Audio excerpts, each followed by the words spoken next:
Nerdcore could rise up. It could get elevated.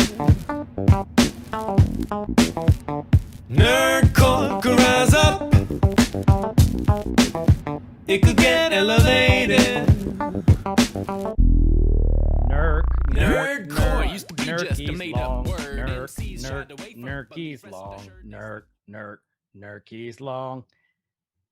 If you didn't catch that, this is a 48-minute episode of WandaVision. Buckle up, ladies and gentlemen. We are in for a long nerky. You do the Everyman's Guide to Nerd and Math. This is going to be a 7.5-hour episode. My pillow to take a nap during this podcast. Mm-hmm. Just yeah. What's wrong with Justin? He got sleepy. He's got the sleepy eyeballs. He got the sleepy. Well, welcome to Everyman's Guide to Nerddom, where we are two 30 to 40-something-year-olds. I'm Chris. And I'm Kyle, and you guys might know us online as Guyver and K-Sig from the Twitches. And speaking of the Twitches, Guyver's getting really close to making affiliate. So I close. am. As of right now, I'm at 43. So I am 7 follows away from making affiliate. Go follow him. So give him all the follows. We're almost there. Give me the follows. Yes. Even if you don't want to watch me, give me the follows. It's Saturday. We always play Spooky Saturday, and I usually end up hurting myself. So from jumping so hard. As is tradition. It is tradition. I think K-Sig and all those guys laugh harder at that than anything else. But It's to be hilarious. fair, I would laugh too if it was someone else. Mm-hmm. So let's get down to the nitty gritty, because this is a fucking long episode, but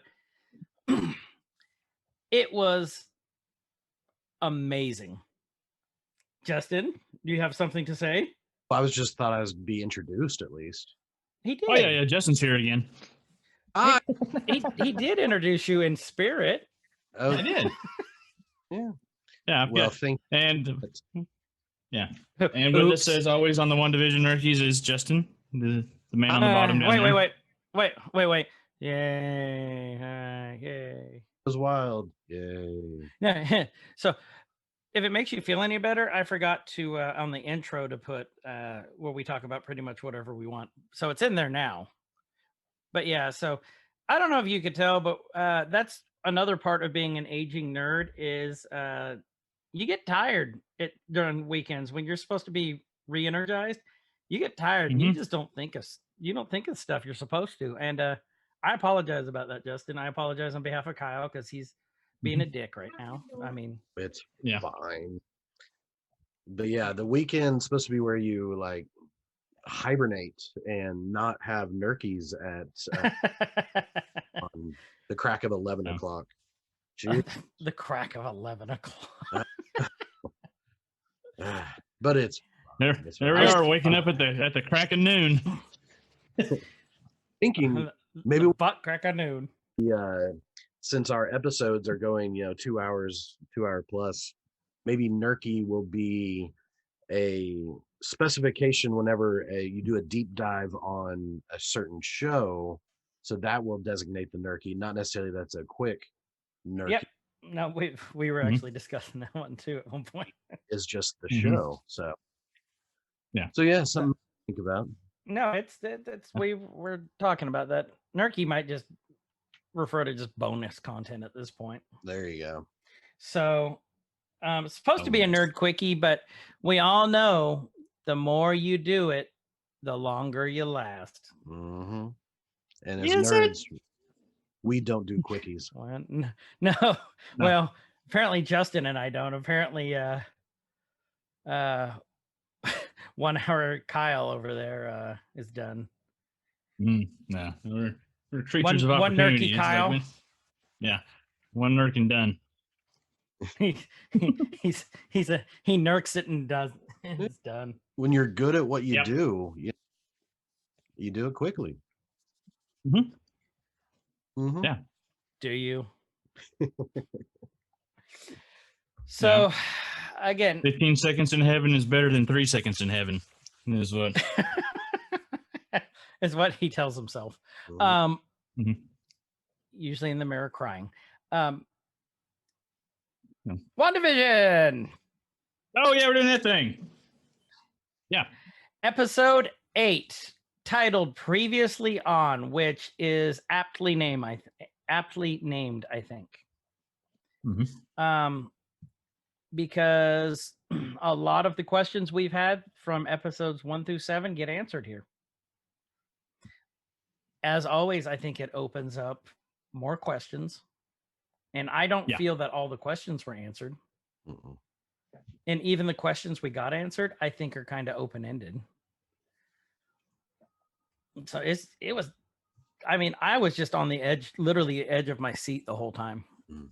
It was just that good. And I've- it's Disney. Oh, go ahead. I was going to say, I've heard several or read several posts and things where people said, man, this episode wasn't as good because it was just boring. And I thought quite the opposite. Like, yeah, there wasn't a lot of action per se, but it explained quite a bit as far as Wanda, as far as Sword, as far as Vision, but it by explaining a And few Agnes. of those things. Yeah, And Agnes. Yes, Most yeah. importantly, Agnes. But Most by explaining importantly. it actually opened up a lot more questions. So I'd love to, can't wait to jump into this. And as we all know, Catherine Hahn as Agnes. I think she outdid herself this episode. Mhm.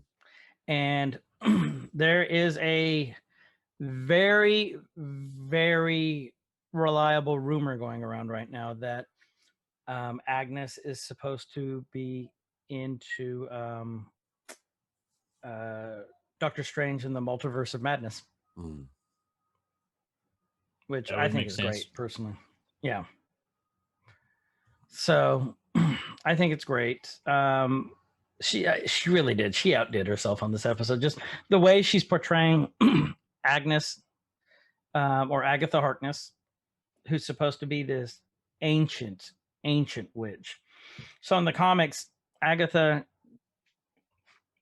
I'm going to backtrack on what I said on one of the earlier Nerkies. So apparently Agnes was around when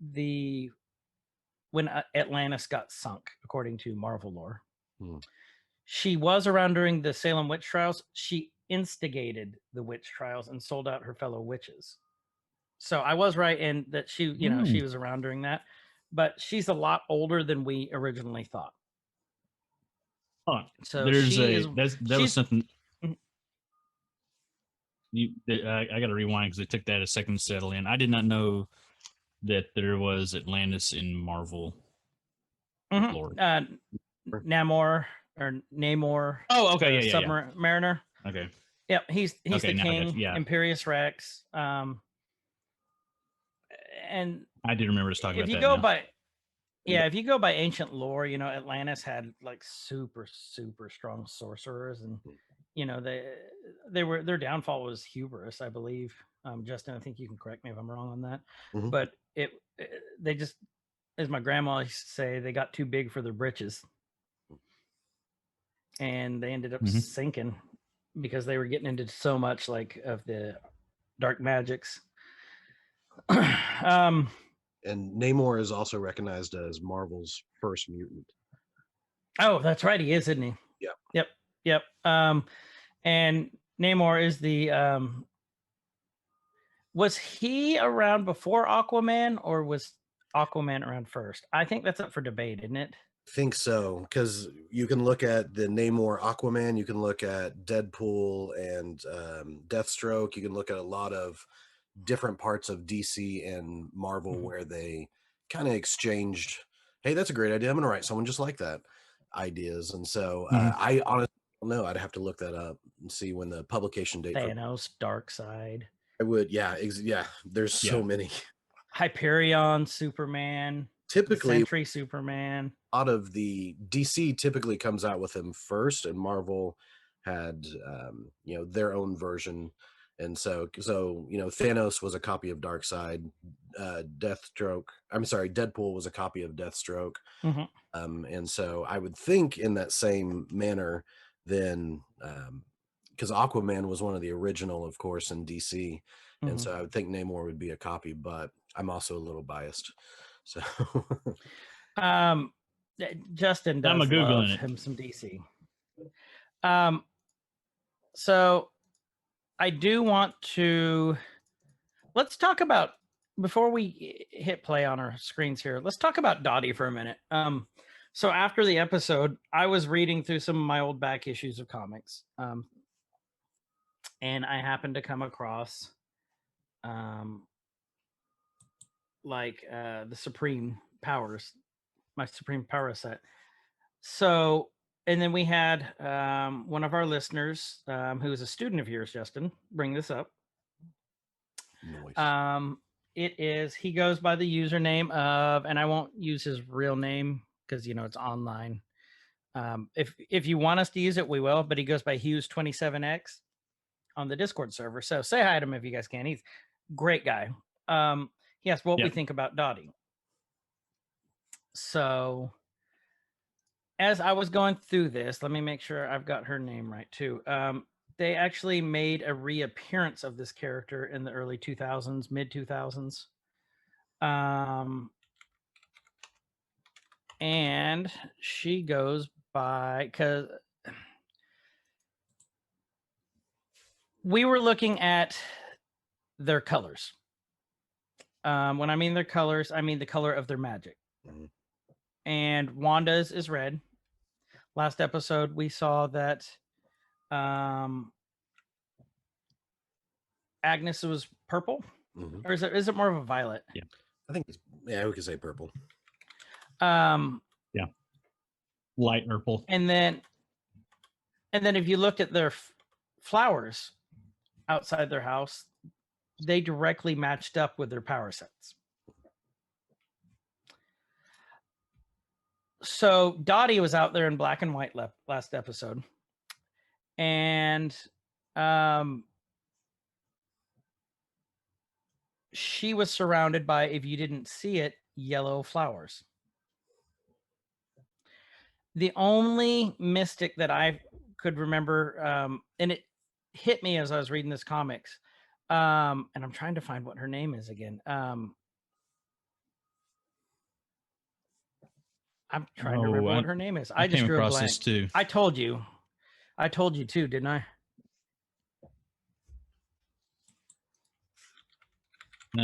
Arcana Jones. Why am I drawing a blank? Yes, Arcana Jones. Thank you. She could be Arcana Jones, which would be, it's kind of a stretch. But she has a yellow power set. She's from an alternate Earth. But they brought her back for the Supreme series, the Supreme Power series. And her husband's name was, I'm trying to find it again. Whoever Dottie's husband is in the show, it's the husband's name in the comic. You would think I would have been prepared. It would be, but it just hit me. Philip Jones. Yep, Philip. Possibly. So she's on the same team as Hyperion. Hyperion is basically he's an answer to Superman from like the 70s, 80s. I think it was 80s. And they brought them back. The Squadron Supreme was the original name of the comic. Really good read if you guys want something like older. And then, like I said, they did some reincarnations of them. So, I mean, I think she could be Arcana Jones, who had the yellow power set, because I couldn't think of anyone else who had a yellow power set. And then I later as the week went on, I was reading some people's theories that are matching up with that too. Might be a stretch, like my Mephisto theory, but could have some bite to it. So with that, you guys have questions, just feel free to ask in the chat or message one of us in the Discord. Yeah. And we'll try and hit it either there, or if if it deals with the show we're talking about, like the Nerkies, we'll talk about it on the show.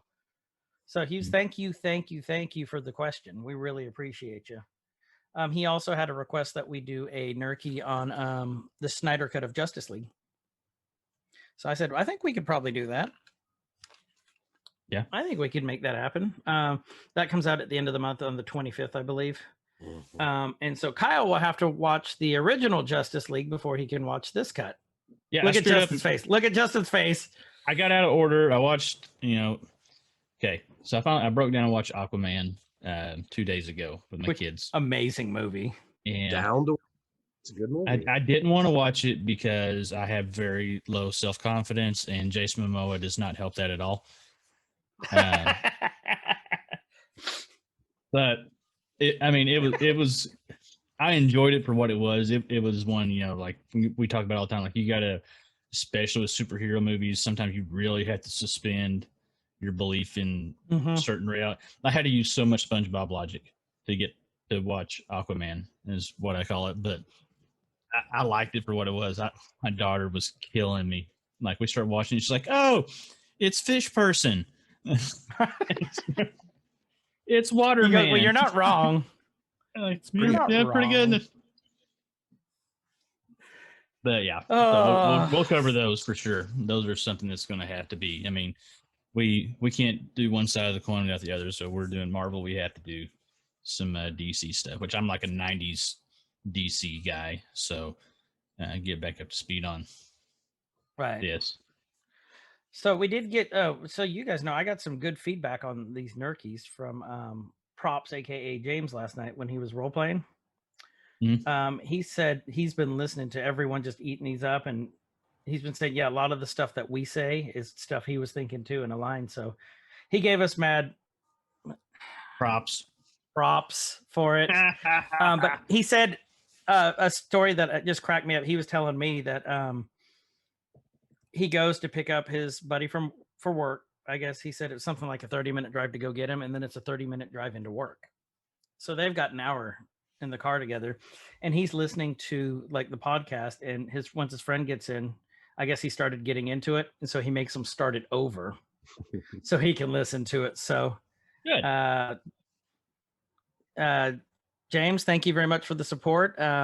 James's work buddy, we'll call you WB for work buddy. Thank you very much for listening. We appreciate you.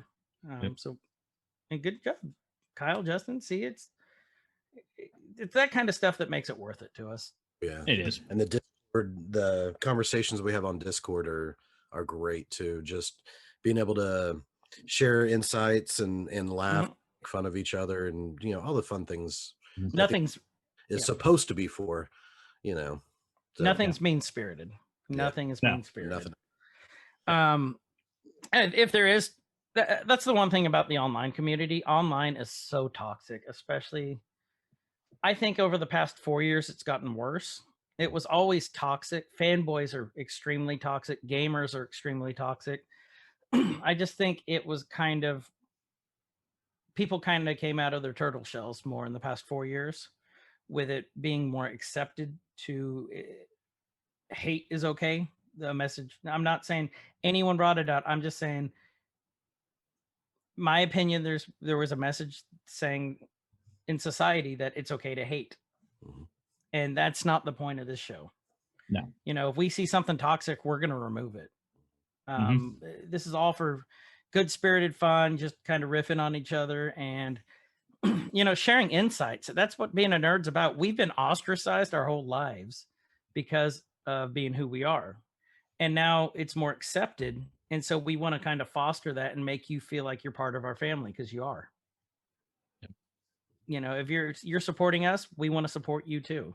Yep. Whatever you have going, any side projects, anything, you're a nerd, and bring it to the Discord. Show us what you're doing. You'll get support there. Everybody is really good at, like as Chris says, as much as we kind of rib and make fun of each other and give each other a hard time, it's a very, very, very supportive community. Everybody really supports each other's passions and their endeavors and shows some interest in it. And it's a wide range of views of people there, which is Mhm. is great. You're not going to be in an echo chamber there. You're going to be, you get challenged to look at some other points of view from different people, and everybody's respectful about it, which is great, which is amazing. And so yeah, hop in there, show us what you got. Yeah, and And a wide variety of topics too. So I was talking with someone about a new band that's coming out, and pop synth and some other things, and it's like, well, that has nothing to do with comics, has nothing to do with any of that, but yet we're still able to nerd out in our own way on Mhm. different things because we're all eclectic. We're not just only comic books or only this in our own lives. We have so many varied interests that we geek out on. So that's what I really like about our Discord too, is that whatever you're into, you'll find it on there and be able to talk with somebody else that's on Mhm. there too that's interested. If we don't have a channel for it, just tell us. We'll make one. yep, So we've had and requests and, and we've we made get it. additional channels. So Yeah. And if you don't want to talk about it on there, that's cool too. Yeah. You can just sit Mhm. back and laugh at us. We don't care. Or if there's any that make you uncomfortable. I mean, Kyle specifically wanted a midget porn section for some reason. I did. I don't want him at his tastes make me uncomfortable, so I just don't comment on that, and that's part of the acceptance. I kind of want one of those on there now. Now there's people going on the Discord. Okay, where is that? Where is that? Where is that? It was on. It's the hidden channel. It's the dark web. Traffic is going to increase greatly now. It's the dark Discord. Mm. So with that, we've been talking for about 15 minutes, so we should probably start the show. Yeah, that's probably a good idea. Yeah, Should we hit play? Yeah, let's do it. I think And we should. we It did- would help if I was on the right episode.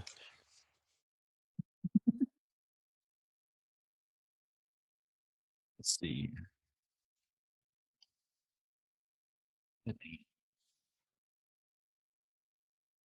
Things froze up.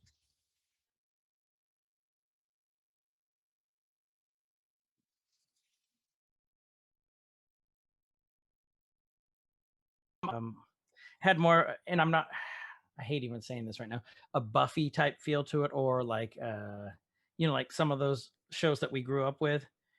I hate bringing up. I love Buffy the Vampire Slayer. I don't like the situation it's in right now, so that's why I'm kind of hesitant to bring it up. But the show was great. We had some internet issues on this end again. Everything got did it? Like froze and got really bad out of sync. Yeah. So I had to go back and like trim some. You guys are back now, and I think everybody's back in sync on my end, but like everything just stopped for like 15 seconds. But I think we're caught back up now. So whatever you guys were talking about, I heard nothing on this end. Okay, so basically we'll just go back and I'll go back and clean that up. Yeah. That's fine. We started off with previously on WandaVision, Wanda speaking, and it had a very what I was saying is it had a very like Buffy the Vampire Slayer feel to me, or one of those kind of shows. And the reason I'm hesitant to bring up Buffy is because the controversy that Joss Whedon's going through. He's going through this controversy. I still think he's an amazing writer and director. I enjoy his work. Doesn't mean I approve of if everything they're saying is true. I don't approve of any of that, but at this point in time, we're just talking about the show and had the feel of that show, which I loved. And that's how this beginning felt for me. And we hear Jimmy woo talking about Born to, is it Arinia, I believe, and Oleg Maximoff, both killed during an air raid. Yeah. And he's just talking about, and then it said, when they were 10 is when it happened. So you guys have a time frame reference. And then it goes back and it shows a clip from Age of Ultron when Wanda has the blocks up and it's just using her hex powers to demolish that block. And I'm talking, if you freeze frame it at the right spot, you can see individual splinters going out from that thing. So, and if you guys remember from Age of Ultron, they got their powers from the Mind Stone, Loki's staff. And then they showed director Dick's security feed of how Wanda stormed the facility and stole the body of Vision and resurrected him. And it's just, this is like I said, this is just all the past, couple episodes about how Wanda killed Vision and but she didn't actually kill him. And Thanos pulled the Mind Stone from him. And then it has Agnes of the, you didn't think you were the only magical girl in town, did you? I like that line. I do too. Interesting that this is the first time that we've seen any crossover to the actual MCU. And so this is besides having Wanda Maximoff and Vision in both the MCU and this, but this is a direct, yes, this is all one thing now, all one universe. It's not going to be like Agents of S.H.I.E.L.D. and and there's also the MCU, but this is Agents of S.H.I.E.L.D. type of thing. So now it is one big universe, because even in the previously on, so they want you to know that it refers back to the MCU, the Infinity War and all of that. So I liked it. I did too. Yeah. Then they're we really get driving it home that this is it, because there's a lot of people I think that are kind of sleeping on this show because they're like, oh, we just want to wait and watch the movies. This doesn't really grab it. Like, you're going to miss out on so much because this is vital to what's coming next. This is direct tie-ins to Doctor Strange and the Multiverse of Madness. So then we get to the Marvel Studios logo, which I still love how they do this, showing all the past movies in there. And then we get to our first Easter egg, boys and girls. When they get to the Marvel Studios, it's the typical red and silver. And then it turns purple and black with wispy black on there, which is Agnes. So I just thought that was cool. So that was our first Easter egg for this show. There, the more I thought about it, there was a lot more Easter eggs in this show than I originally thought, but I don't think that there was quite as many as previous episodes. Agreed. Next thing you know, we see someone with a torch walking through the woods, and then you see Salem, Massachusetts, and like the old 1600s writing pop up. And I don't know if you guys caught this, but when it appeared on screen, it was like the black wisp smoke that we saw on the Marvel Studios, the Agnes's power, and then it was purple, and then it went to white. So just very, very, very Agnes-y. Grabbing the purple. Yep.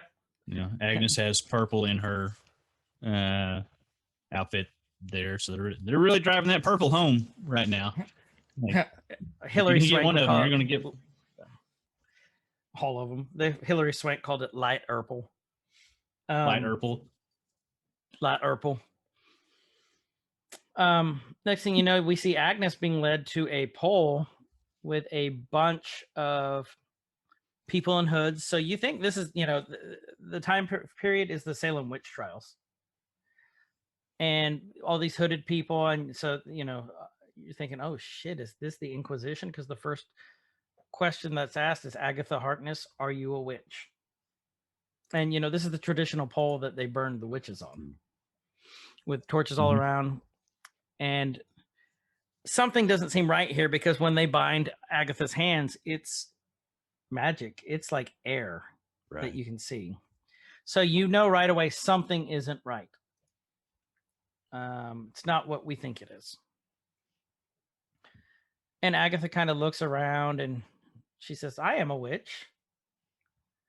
And then the head witch goes, yet you have betrayed your own coven. And they all put their hoods down, and Agatha's yelling, I have not. And the woman said, you've stole knowledge above your age and station, which means we know something bad's happening. And if you start putting two and two together at this part, all these ladies are witches as well. And this is her coven. Witches in the same club or sorority, I guess you could say, or a coven. And this is it. Yeah, and she accuses her of practicing the darkest of magic. So if you have a bunch of witches that think you're the worst one of the that means probably you're pretty bad. They're saying that she's the Mildred Hubble of the witches, the worst witch. Yeah. Oh, Which that's a great movie. It's terrible, but it's so good. So let's talk about this line. You stole knowledge above your age and station, and then you practiced the darkest of magic. I am freely admitting that I am leaning more towards Mephisto may or may not be in this show at this point. Especially after the last episode, I'm still holding out hope. This line could mean she made a deal with one of the Dark Lords, like Mephisto, or one of the Elder Gods, like Cthulhu, Kython, someone like that. Because that goes back to, if you remember, we were talking about Atlantean sorcery. That's going to play something later in this episode. So, I mean, what did you guys think at this line at this point in time? I thought that with the it's showing basically, and you know, her next line is that, you know, I didn't steal anything; they just bent to my power. And so that told me that she was incredibly powerful, more powerful than what even her mom or the coven thought that she was going to be. But if she is that evil, can we trust anything that she's actually saying either? Right. And so that's where, you know, you don't know if it's a reliable or unreliable remembering of this, because we're seeing more than likely this from Agnes's memory, from her point of view. And so we don't really know if this is reliable. So I'm the only thing that came to me was that, yeah, she's a baddie, and just how bad we'll probably find out. There was a couple of things that I took from this that it was mostly visual stuff, since I mean we kind of hit all that with the dark magic and all that. That I found it interesting that the coven.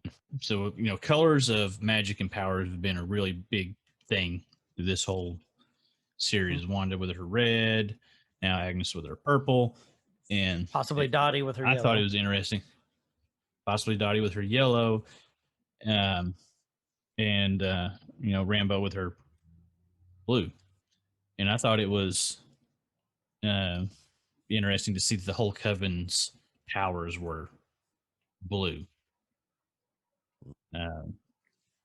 That really stuck with me. Like, I don't know if there's some significance there, if that was just for the contrast with Agatha's purple, which is about to happen.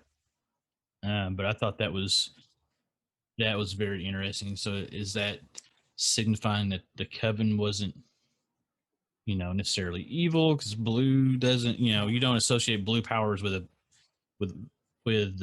bad guy with evil, right? Regardless if it's, you know, Marvel, DC, Star, whatever. There's blue's usually not bad. And so I caught that visual really kind of stuck with me. I don't know if you guys have anything to add to that part of it. So I'm kind of wondering at this point if the colors mean, like, if the colors are reserved for more powerful wizards and witches. Because, you know, the coven members are just plain blue.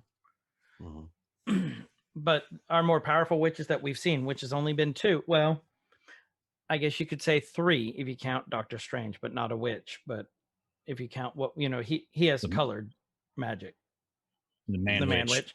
The delicious man witch.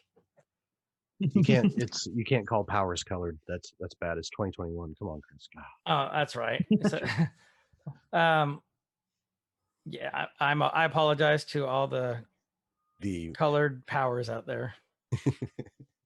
Can't call color powers. The blues and the purples. And the light purples. And light purple. So I don't know. It's interesting right here.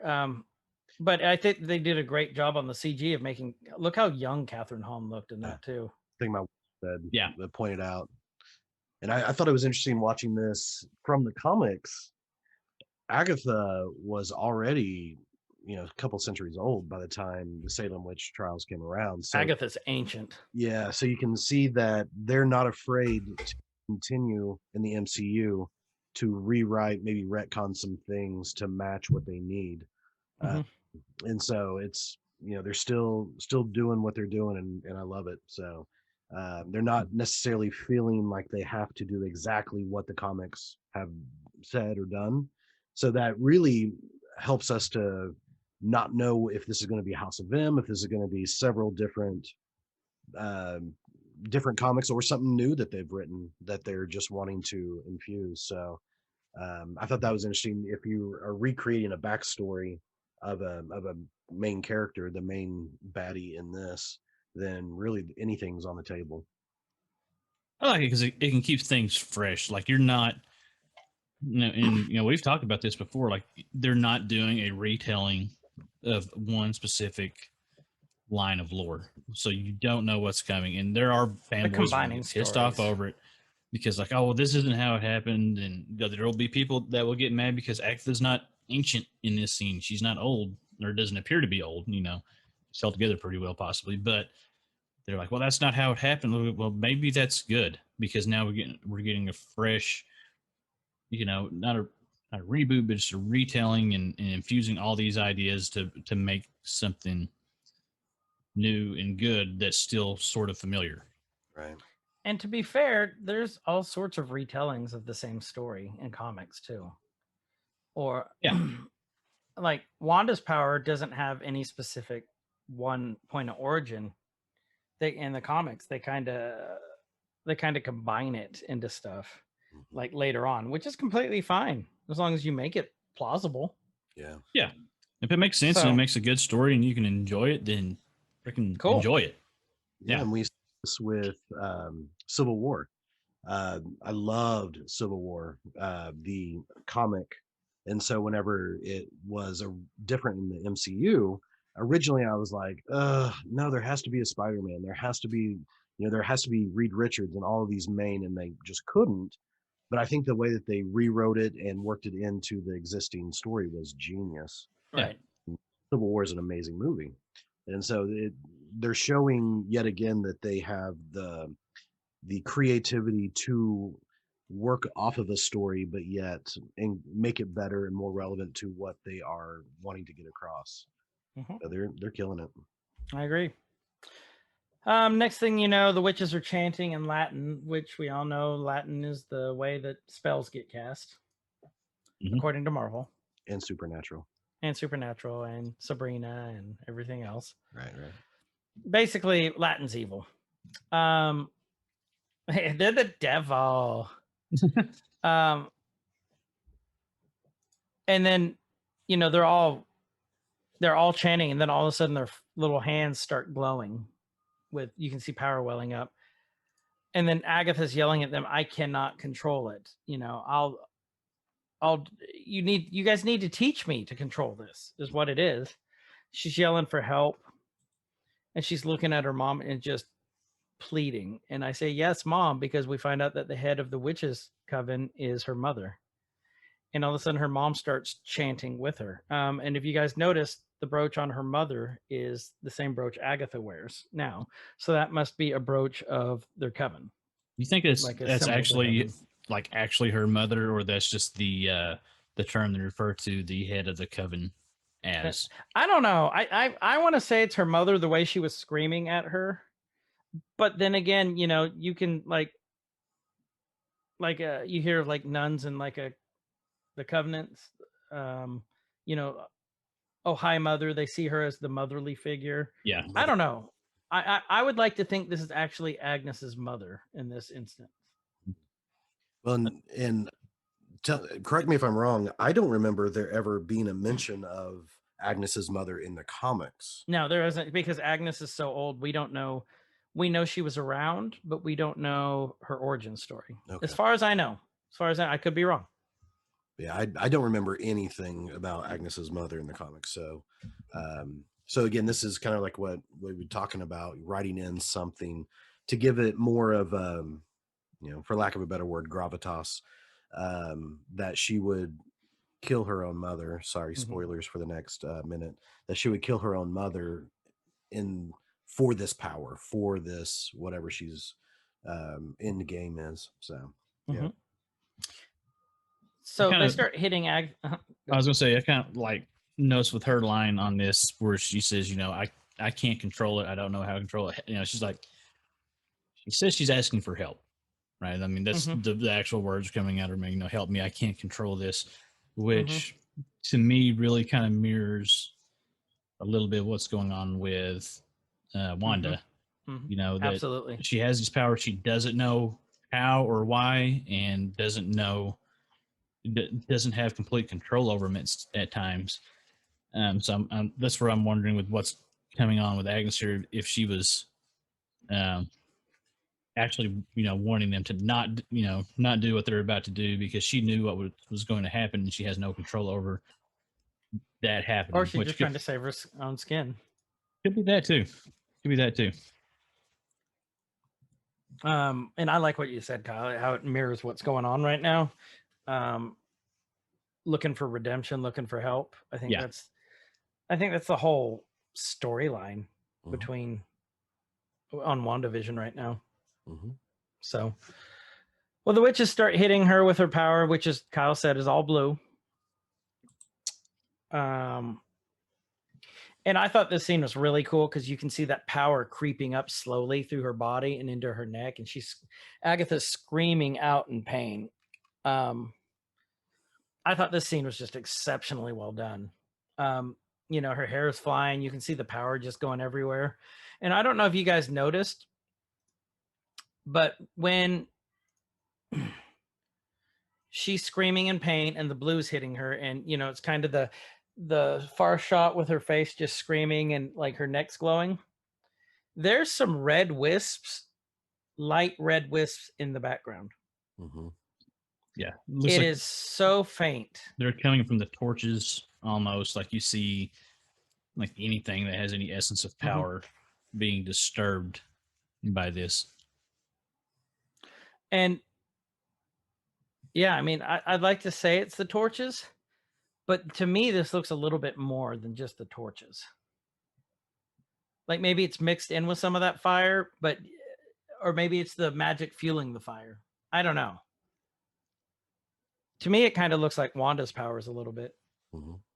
I mean, Wanda obviously wasn't there in 1693, but that's what it kind of looked like to me. And then Agnes gets that look of just sheer, almost, I hate to even say it, but like pleasure on her face almost from the pain she's getting. And then she does like kind of this thrust forward, and all of a sudden, all those strands that are hitting her start turning purple and going back to their sources. Great scene right here. And then as that purple hits those witches, they start faltering, and like you see lines going through them, and they're literally getting the energy and life force sucked out of them. And like this just shows you how powerful Agatha, excuse me. And then all of a sudden you see her mom, quote unquote mom, rise up into the air and start chanting in Latin and hits her with a bolt too. There's something different about the mom, Coven mom, whenever her power generated. So all the others you see from their hands and stuff, but you saw hers kind of come from her hands, but then you see this like crown form on her head of her power as she was, as she was starting to blast Agnes. Mm-hmm. So this scene could mean a couple things to me. Like one is, I thought it was very important. Agnes is begging her mom to help her and saying, "Please, I can be good." And her mom goes, "No, you are not," or "No, you can't." Mhm. That crown Kyle was talking about, yeah, I definitely noticed that. That could be a couple different things. I mean, that could be she's like the queen of the witches, or maybe she's drawing on someone else's power for this. But if you look really, really, really carefully at this, if you pause it at the right moment, that crown looks like Wanda's crown a little bit, except instead of one spike in the middle, it's got two. it looks eerily similar to me. Yeah.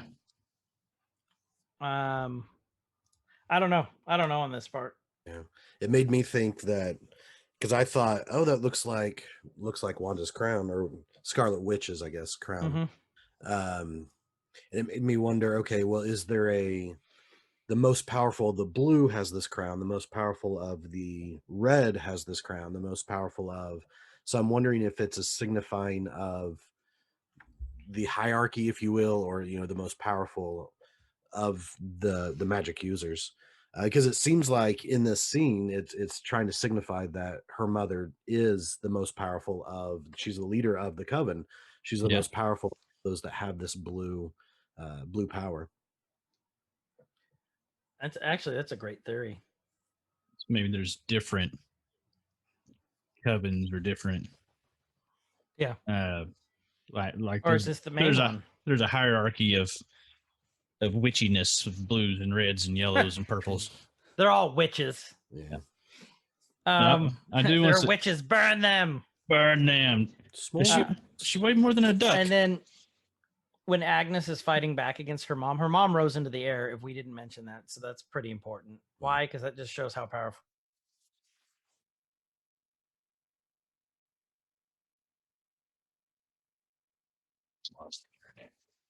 Screen angle of this was when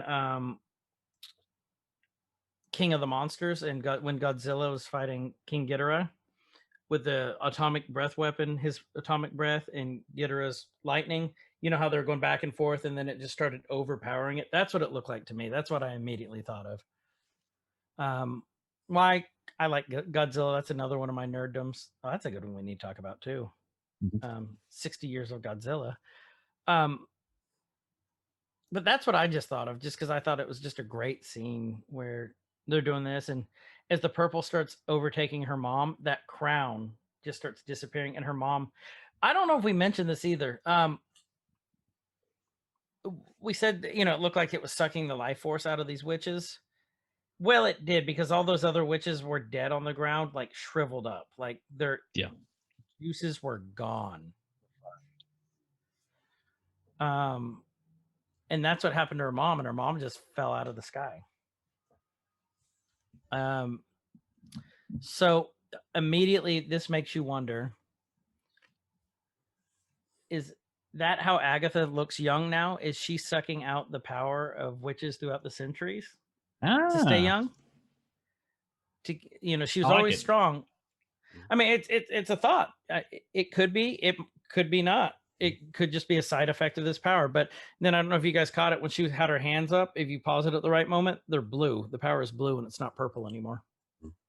Like she just grabbed it from her mom. Yeah. And then I was gonna say, it made me think that she can suck the life force out of anyone to try to stay young. So I'm thinking, because I don't know personally how many witches are out there, and so it seems like it would be hard to specifically find witches and drain them. Almost like there can be only one Highlander type. Like a Highlander. Ooh, yeah. Are we going witchy Highlander? I would go for witchy Highlander. So but yeah, I'm wondering if she can do this to anybody, or if it specifically has to be witches suck their life. So do you think the witches can detect each other like Highlanders can? So you're saying it's like this is like the quickening for the witches? I would say so, because in the next scene, that's interesting. Wanda flashes a little bit of red in her eyes, and she goes, "You can't read me, toots." And so it seems like there is some type of communication. At least the more powerful witches can communicate and or sense other witches, because I mean, we're going to get to this, but that's how she found Wanda in the first place. This whole thing happens, and she sensed it going on and wanted to find out what it was. Right. Sure, she does have some type of quickening, or the witchening, if we will. The witchening voice. So she goes over to her mom and picks the brooch off that we know and love, and then goes flying off into the air with her powers. That is Easter egg 2 and 3. Easter egg 2 is we see Agatha's powers and origin story. It's not her full origin story, but it's close enough for me to be an origin story.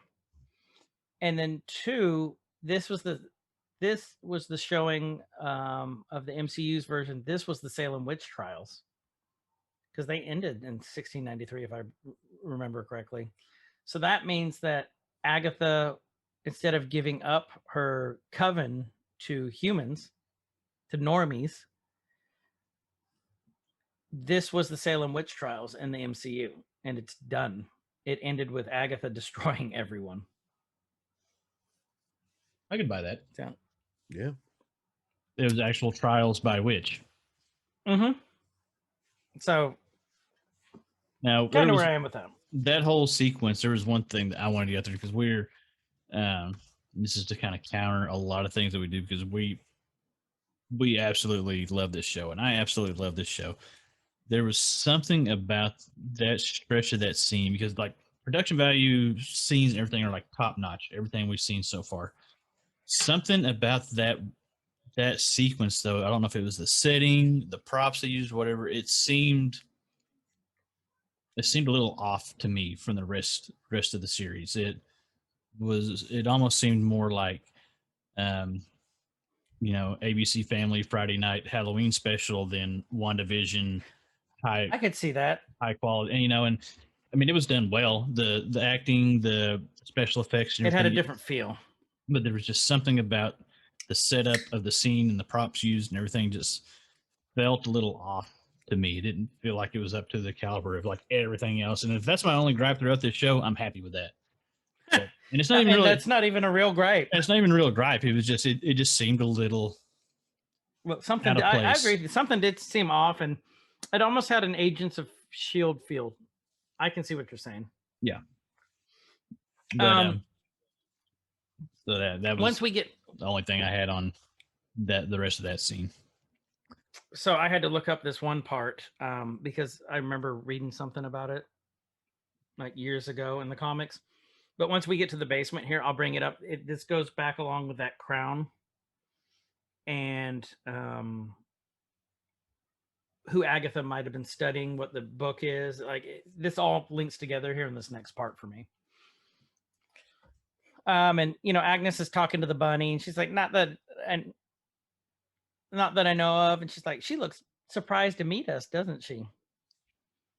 And then, like Justin said, Wanda's eyes grow red, and Agatha starts laughing. Like her laugh, evil laugh, is phenomenal. Oh, it's so good. It is so good. I like when she does it every single time. I do love that line. My thoughts are not available to you, Toots. That's something that Agatha Harkness in the comics would never, ever say, because she's an old lady. So I think this is Marvel's fresh take on Agatha, which I'm loving. So I just thought that was a fun line to say. And then she said they never, ever were, which means Wanda has never had control of Agatha. So, like I said, we have revelations in this episode. That's one of them, which means Agnes or Agatha has been playing a role all 7 episodes. And the role is not one that she was assigned.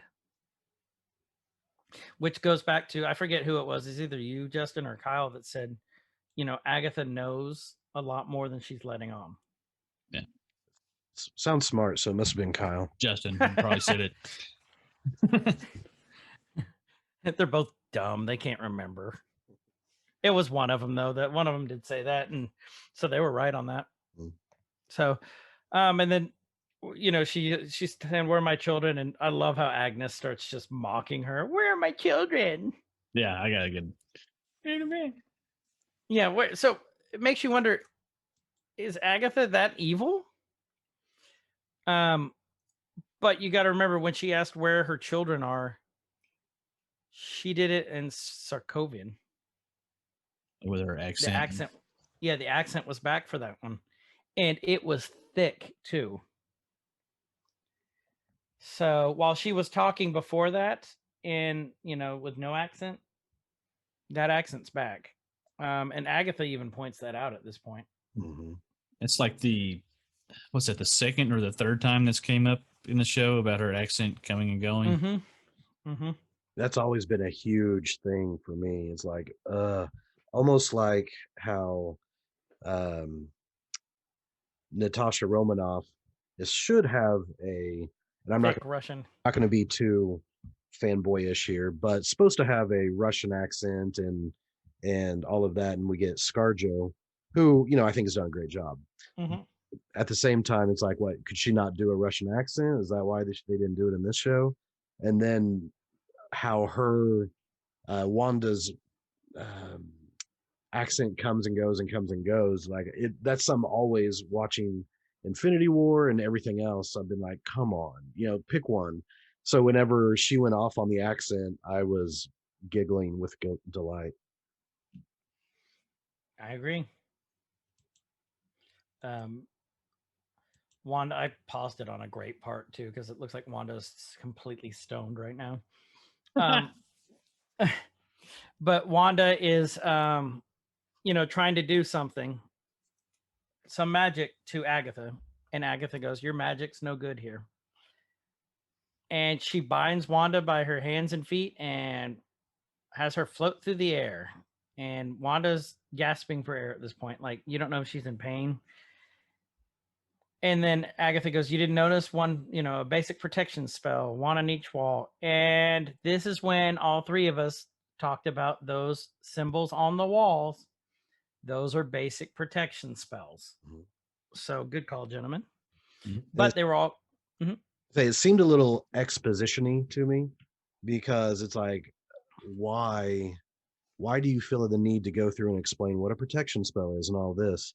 But as we start to see Agatha going through and trying to figure out what she's trying to figure out in this episode, it makes sense that she's trying to explain to a novice witch or someone that doesn't even know she's a witch that what these things are. And so it's not necessarily, because a lot of shows suffer from too much exposition, too much, well, let me explain what's about to happen. And it's like, okay, I'm not stupid, I get it.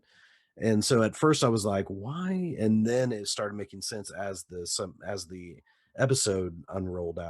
Yeah, there we go. Unfolded. That, she's trying to get some information out of her, and you don't even know this basic spell. How the heck do you do all of this? And so I liked that it plays into the idea of what Agatha is trying to get at by going through and explaining these. Yeah, it was a very smart way for Marvel to introduce this whole new realm of beings by her like, oh yeah, you don't know, well, here, let me explain it all to you. But it doesn't feel like it doesn't feel like an anime explanation, mid sequence or something where like, okay, now it makes sense. Right. Like they found a really natural way to do it, and I like that, Justin. Well, this is also keeping in line with, in the comics, Agatha was Wanda's teacher. She was her mentor and taught her how to harness her powers and use them. Wanda in the comics was for years and years and years, and when they retconned it and retconned stories and then started merging stories, Wanda was very unrefined. She was like a lump of coal that got turned into a diamond. Because Wanda is largely regarded as one of the most powerful mutants and beings in Marvel Comics for her power set. So I'm digging what you guys are saying there, because I wholeheartedly agree. Okay, these runes are important. This goes back to the witch now, because I remember reading something about this like long ago, but I had to go look it all up. When her mother comes in and tries to kill her, join the coven, the crown is, like I said, it kind of looked like Wanda's a little bit, except had 2 points if you looked at it. But it could have been the crown. It could be a witch's headdress in the comics, or of an ancient sorceress named Zered-Na in Marvel Comics, who was an Atlantean sorcerer. Which means this coven could have learned Atlantean sorcery, or her mom, because she was the head witch, knew some of it, but didn't delve into the darkness like Agatha did. Why is this important? That tome that I said could be the Darkhold, or Kyle, I believe, or Justin, one of you two said it might have been the Necronomicon.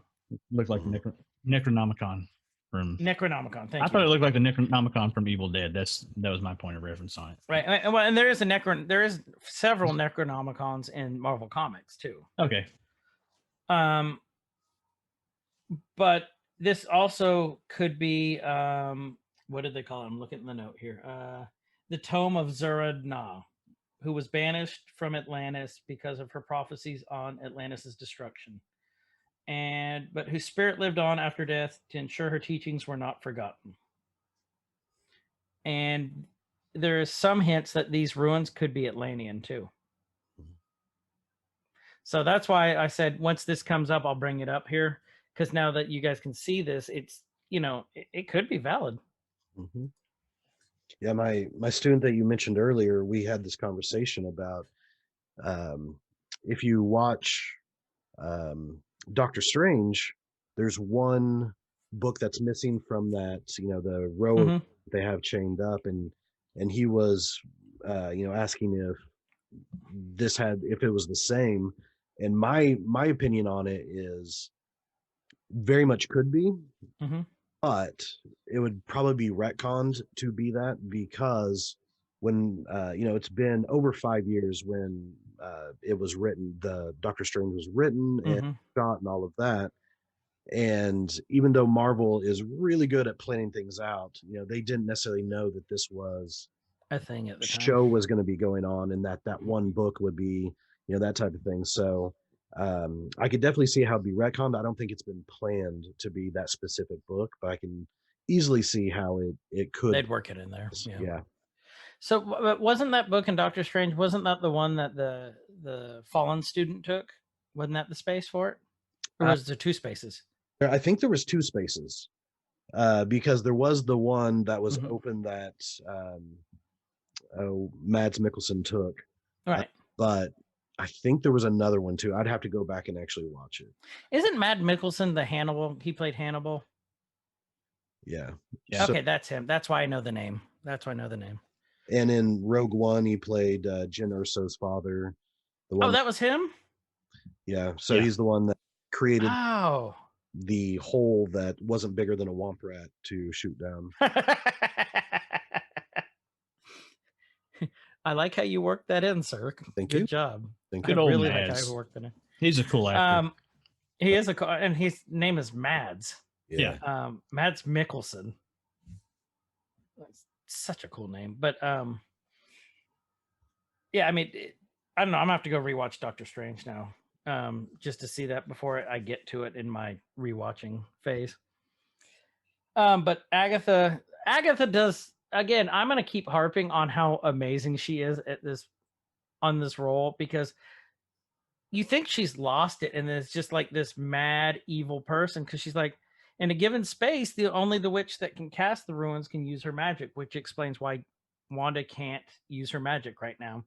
And just the way Agatha's explaining it to her, it's like you were saying earlier, it's not she's explaining it. If it would be anyone else, it would be talking down to them like they're stupid, but it's almost in an explanatory type of way, but in that very, very Agatha mocking voice. Yeah. So, I mean, she is a couple 100 years old at this point. Yeah. And it's probing while also explaining. And so she's doing a great job of trying to find information while also giving information. So I think the way she's written and the way that Catherine Hahn acts it is just so spot on. So good. And she asked her twice, who are you? Who are you? All the costumes. I've been so patient. I've just, I've been waiting for you to reveal who you were this whole time.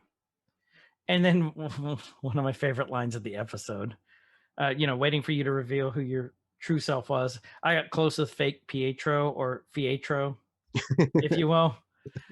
But no dice. Let's talk about that for a sec. I still think it might be Pietro from the Fox universe because he's got the superpowers. And it's when he too was obvious running, of a we choice to didn't- have him play fake Pietro. Like there's right.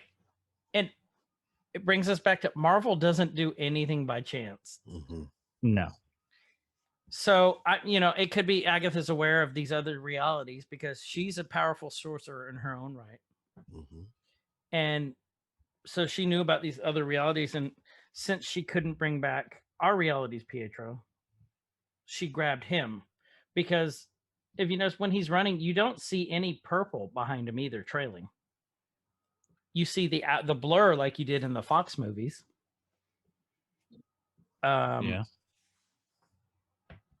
I'm still holding on hope that he's still Pietro. So you're saying, okay, by that you're saying that his powers were not attributed to. They're not fabricated Agatha. by Agnes. Yeah, by Agatha. They're actually his powers because we do see the purple Right. later on. He's just like doing his own thing, but his powers are actually his powers, not okay. That's what. Yep. That's what I'm saying. That's what I think. I can buy that. I don't Justin, know. It's the fake Pietro or Fietro. I think she can do whatever she wants to do, but I mean, I don't know how she would know. I guess it's well known at this point that his superpower is super speed. Mm-hmm. But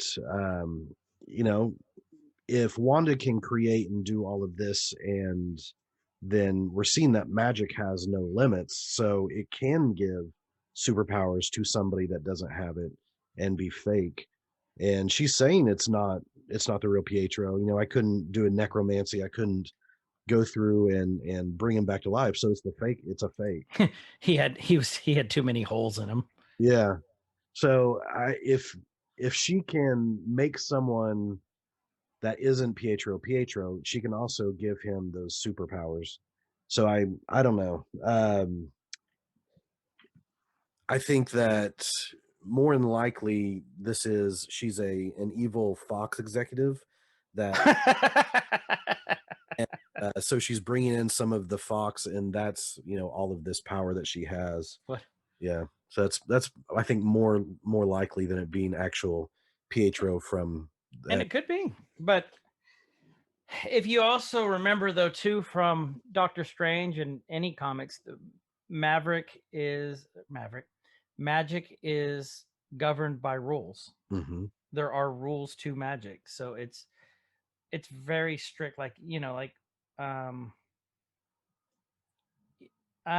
like in Doctor Strange, when Strange was first playing with the Time Stone or the Eye of Agamotto, Mordo and Wong came in and said, no, you can't do it. There are very strict rules. If you do this, this will happen. So that's why I'm thinking maybe it can't give him this power set. That I'm just, again, this is another reach for me, but I'm holding out hope that this is Pietro, that they're going to keep Evan Peters around as Pietro, because I love him. Me too. I personally hope that's true too. Well, and there is a thing with if we go back to was the Nexus commercial in the previous episode that there's multiple mentions of Nexus throughout comic lore. And you guys are on this way better than I am, but we have the Nexus that Ultron resided in, and then you also have the Nexus, which is the connection to all realities of all the different realities. And that maybe Westview is the location of the Nexus. I believe in the comics it's like in Florida, maybe, but like maybe they just kind of shifted it to New Jersey for some reason for the show.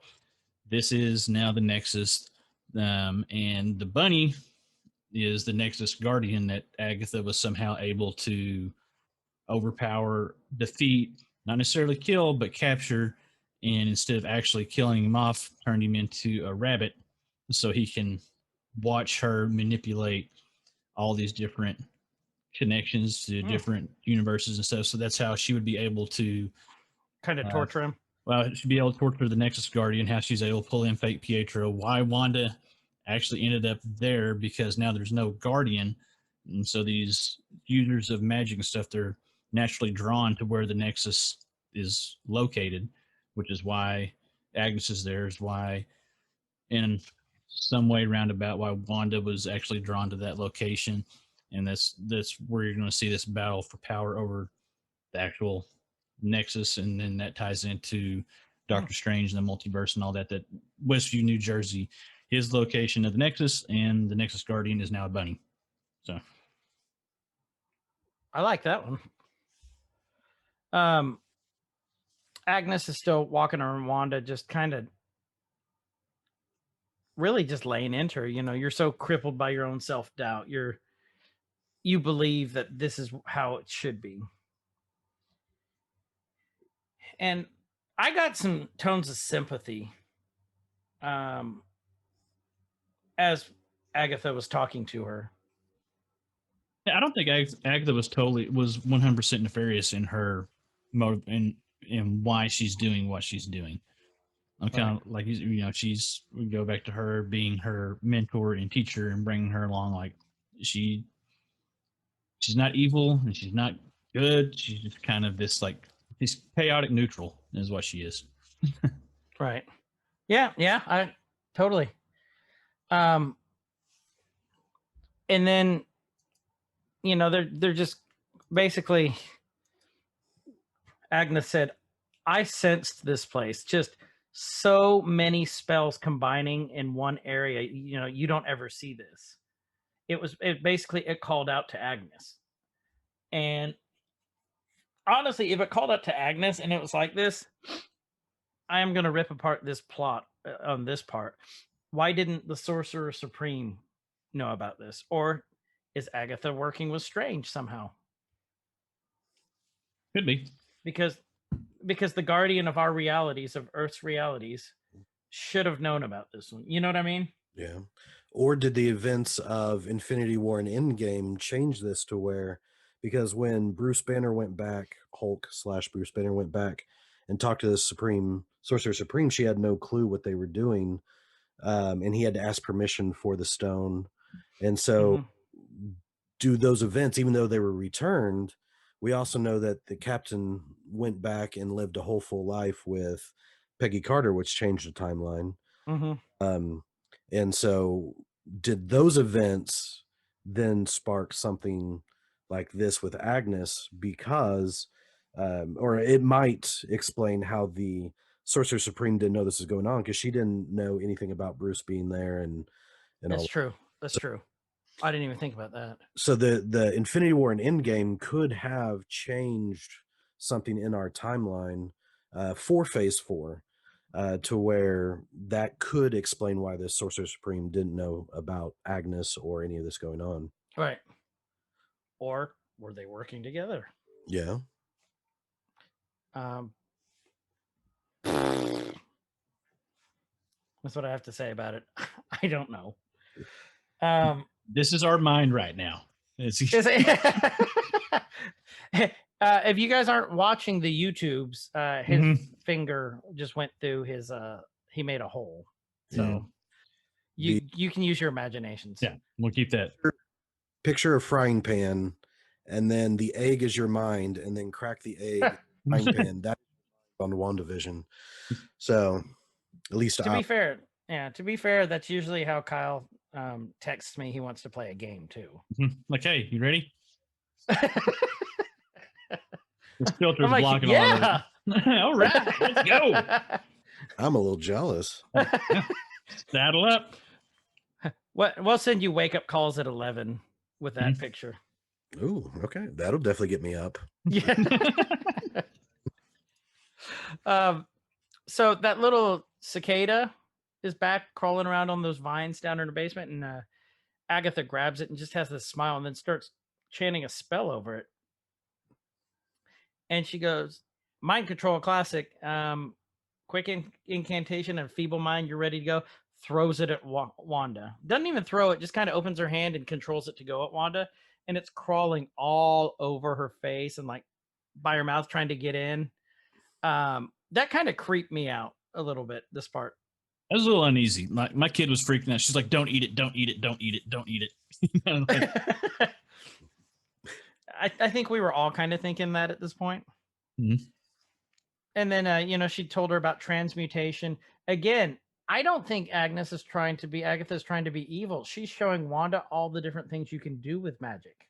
Well, and all the things that she has done in Which is mind control and transmutation, Mhm. specifically. It was kind of bird how she grabbed the bird and it kind of started squeaking. It wasn't a real bird. It's okay. Yeah. And explaining how, this is an easy spell, but one you have to do a lot of studying. This one is a hard spell, the transformation. This is a hard spell. Even the most seasoned, witches or magic users have to study their whole lives to know how to do this. So she's giving a little bit more insight into how the hell are you able to do all this stuff at the same time. And so we're starting to understand why Agnes is questioning her and finding out who are you. And so it's really cool, I think, how they wrote that to where they're showing what magic can do, but it's not easy. But we see someone like Wanda that's just able to do it without even thinking about it. Like it's second nature. Mm-hmm. And then, she's talking about how, like you said, that, you've got it going to the freaking edge of town, which is, to me, made it seem like that's kind of unheard of. Yeah. And a very important line is she said, "This is magic on autopilot. What's your secret, sister?" And then she throws that damn bird/locust to the bunny and it catches it and eats it. It's talented bunny. Bunny's got to eat. Bunny's got to eat, but I've never seen a bunny catch a flying bird in midair and start eating it. Well, to be fair, how many times have you tried to throw a bird to a rabbit? Do you really want to know? Or is this serious now? I am actually. And Every Man's Guide was shut down by PETA soon after. Basically, this is Agnes saying, what's your secret, sister? Just tell me, what the hell is this? And Wanda's just kind of in shock at this, and she's like, "I need you to listen." She's like, "Hey, Wanda," she almost looks like the snap the finger, "Wanda, over here." And she's like, "Tell me how you did this." And Wanda still is just adamant, "I didn't do anything. I haven't done a thing." And then Agnes was really mean and slammed her up against the wall. Mean Agnes. You Mean big bully. Agnes. Witch bully. Or Magnus. Magnus. And then she brings her back, says, "I tried to be gentle with you." And she's trying to keep Wanda basically from lying to her, or if she doesn't, trying to literally shake these thoughts free. Just trying to get an answer out of her. And she's like, "I'm just trying to nudge you awake from this ridiculous fantasy." So we know what side Agnes is on of this equation now, like without a doubt at this point. And then I love her. She goes, "What was it you said to your not brother?" Oh yeah. You recalled the feeling of being empty and being alone, endless nothingness. And I think this was a big foreshadowing for the rest of the episode. She said, "Let's start there." And she kind of does this little head turn and the door starts turning purple, and she pulls Wanda's hair and plucks a hair, which was not nice. Magnus. Mean Agnes. And then then all of a sudden she kind of has Wanda's hair go long and it goes purple, filled with Agnes's power, and it goes to the door, and the door all of a sudden transmutes into an old, like, 1980s style door. Would you guys say? Yeah. She releases her and says, "All right, let's go." And Wanda's like, no, I'm not going. And again, Agnes is like, did the sarcastic, "Oh, I'm sorry," you know, like, do you have a choice here? You forget whose children are in their bewitched basement, which I thought was funny, a funny choice of wording, considering that one of the episodes was based off of Bewitched. Yeah. Getting Clever very choice witch of heavy. words. Very witchy. It's very witchy woman. It's a really witch heavy episode. And then, you know, you hear Billy and Tommy, the Creepo twins, start yelling out for Wanda. Mhm. Help us, help us. The door opens and Agnes is like, "After you, superstar." I mean, she's so mean sometimes. I love it. Next thing you know, we're looking at an old style, like almost Russian kitchen. You think, but then it's like this whole house is basically one room. Yeah. Or what we're looking at. And we see some this lady there, and Wanda goes, "Mama," and then someone walks in and she goes, "Papa." So we actually get a good look at Wanda's parents. First time ever, I think, if I remember right. Yeah, is this the first time? Yeah. Yeah. Because we never saw them in Age of Ultron, did we? Yeah. And it was different. No, and it's different people that were in the commercials. Yeah. Because almost hoping it was going to be the same two people in the commercials. But I didn't even think about that. Yeah. That's what I was because hoping that could have been her parents, right? And Agatha's commentary throughout the entire episode in these memories, but here's, you know, she's like, "Oh, I love the Cold War aesthetic," and you know, when Pietro's talking, she's like, "I'm right here." Yeah. It down a little bit, you know. So I love it, and that seems so much more Catherine Hahn. Yes. You know, Agatha, but which makes you wonder if that was improv. Yeah, which totally could have been, but just shows how awesome she is.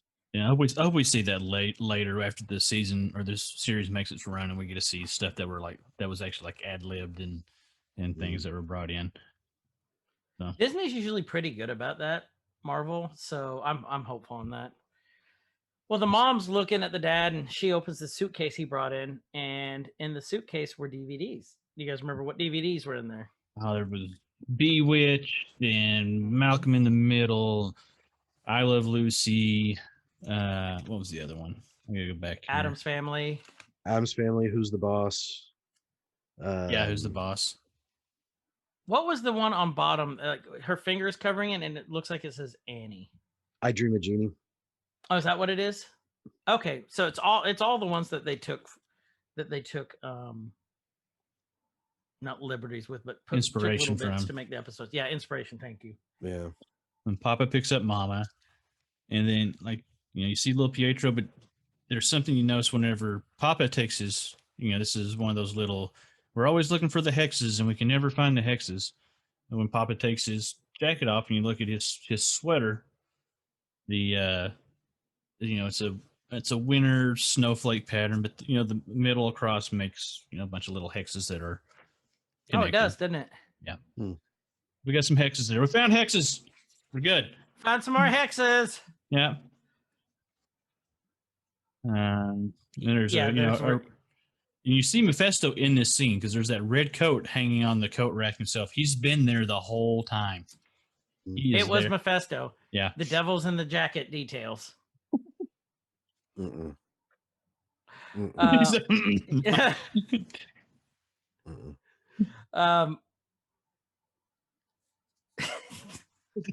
You hear the grum. And then Justin is right. Like I remember just giggling the whole time when Agnes is like, "God, this kid, we're right here. Quit yelling." And then it kind of made you depressed when the mom was looking outside and you see it snowing, but stuff was burning and gunfire and people ducking for cover and the guy trying to jump over the fire then get shot and killed. Which means Wanda's childhood. We knew it was rough, but this just confirms that it's even more rough than we originally thought because she grew up in a very, very war-torn country where it was literally outside their door. Yeah. And, they came from very modest means, very, very modest. You could say poor. For money, her dad is having to sell, used DVDs of American television Mm-hmm. and not being able to sell them. And so yeah, you're seeing that, but you're also seeing that she came from a very loving family. Yeah. So she wasn't corrupted by, no father figure, or mom never loved or criticized. Like, it was a very loving family. And I think that's where a lot of her trauma comes from, is that she's was used to being surrounded by love and support, and one bomb takes that away. Do you think his dad was selling? Like, I was trying to figure out his job. Like I said, he's selling DVDs. He's carrying those in a briefcase. So you can see he's toting those around. I'm wondering if those were like legit, or if he was like that guy you see that's selling the bootleg stuff on the street. Because when he goes to pull, because Wanda gets to pick the show for movie night, and he's like, "Oh, we gotta get it from a special place," and they go and pull Dick Van Dyke out of the hidey hole. That's literally a hidey hole in the wall behind a blanket. And you see like boxes of Nikes and stuff in there. So like, is he like Dick in the hidey hole? Yeah. They had, Same. oh. So they go pull Dick out of the hole, right? You want It's the Sokovian Gloria hole. Mm-hmm. Yeah. Just Dick and Nikes in there. But yeah, he's got Dick in the hole. Well, actually, he was on the box. It was his dick on the box, not in. Oh, it's a box set, so technically it would be a dick. So in like the a box. dick in the box. I was Dick in going to the say, box set. Yeah, Dick Dyke box set. Then that's definitely Dick in the box. Yeah. It is Dick in the box. Yeah, Man, they need to be collecting on this. They were the originators of Dick in the box. Mm-hmm. Yeah, it's like it just seemed very. I don't know, not suspect, but like maybe he's selling counterfeit stuff. I don't know. Like he's like a, he's. You think he's a bad guy, but he's not a bad guy. You think he's like a DVD mule? it doesn't mean he's bad guy. Bad guy. He's a bad guy. Favorite Ralph. But I don't think it's bootleg, because those are all. That's legit copy. Yeah. But I think it may be something to where it's their own, because she's very familiar with all of these, and they've watched them, but they have to make money somehow. So it almost seems like things of their own. That's what I'm thinking too. He didn't take the Dick Van Dyke. He put it in a special place because it was Wanda's favorite. So he's not going to try to sell Wanda's favorite to try to get money, but the rest of them, they are. But it also, Malcolm in the Middle was in there, which is kind of weird, because this isn't in the 80s then. Mm-hmm. This means that it's, early 2000s. At least early 2000s. And they're DVDs, so they're, late 90s, early 2000s. So, which they were, I believe they said that Wanda was 10 during this point. 10 Pietro and Wanda. I mean, so about the time they hit Ultron stage, they were 20-ish. And so, if you remember, that's also the age of the twins right now too. So if you put two and two together, that could be why they aged up from 5 to 10. Could be. And and Pietro's asking like, what is shenanigan, and they say shenanigan is like problem, but more silly than scary. Is what Wanda's explaining to him. More silly than scary, but sometimes scary. Yeah, like mischief. Mm-hmm.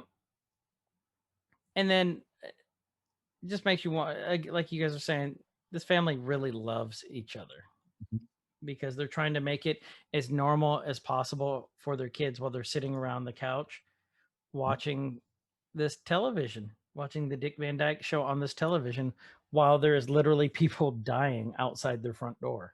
You got, mom and dad sitting on the couch, just like Wanda and Vision sit on the couch, and Wanda on the same side as her mom. Like, there's a lot of mirroring going on, her reliving her happy times. Yeah, and it's very reminiscent of the Leave It to Beaver type of scene, to where the parents are on the couch, the kids are on the floor sitting, they're all together watching.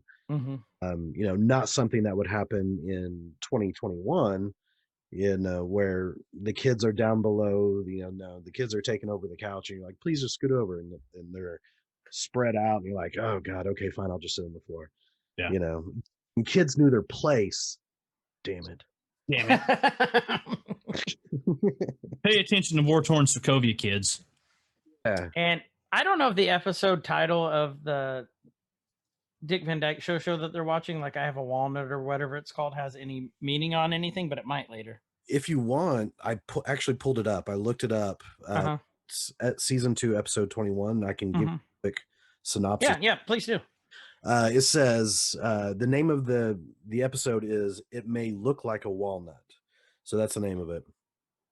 And it says this installment finds Rob Petrie, Dick Van Dyke, staying up late to watch a spooky sci-fi movie on TV while his wife Laura, Mary Tyler Moore, tries to ignore it because it freaks her out. In the movie, aliens from a planet Twilo come to Earth in disguise to slow down humanity's development by feeding us walnuts that contain a chemical element, absorptron. The walnuts take away our creativity and our thumbs, the two things that will get us into outer space to challenge the Twilonian supremacy. The next day, walnuts seem to be the only food that Rob can find. He comes to believe that Laura is either playing a trick on him or that the Twilotes, the people from Twilo. The Twilights? Yeah, there you go. They're sparkly and very emo. And they can run really fast. And really invaded. So it's basically a sci-fi, if you will, episode about not necessarily body snatchers, but people who are on Earth trying to pose as human to stop human development.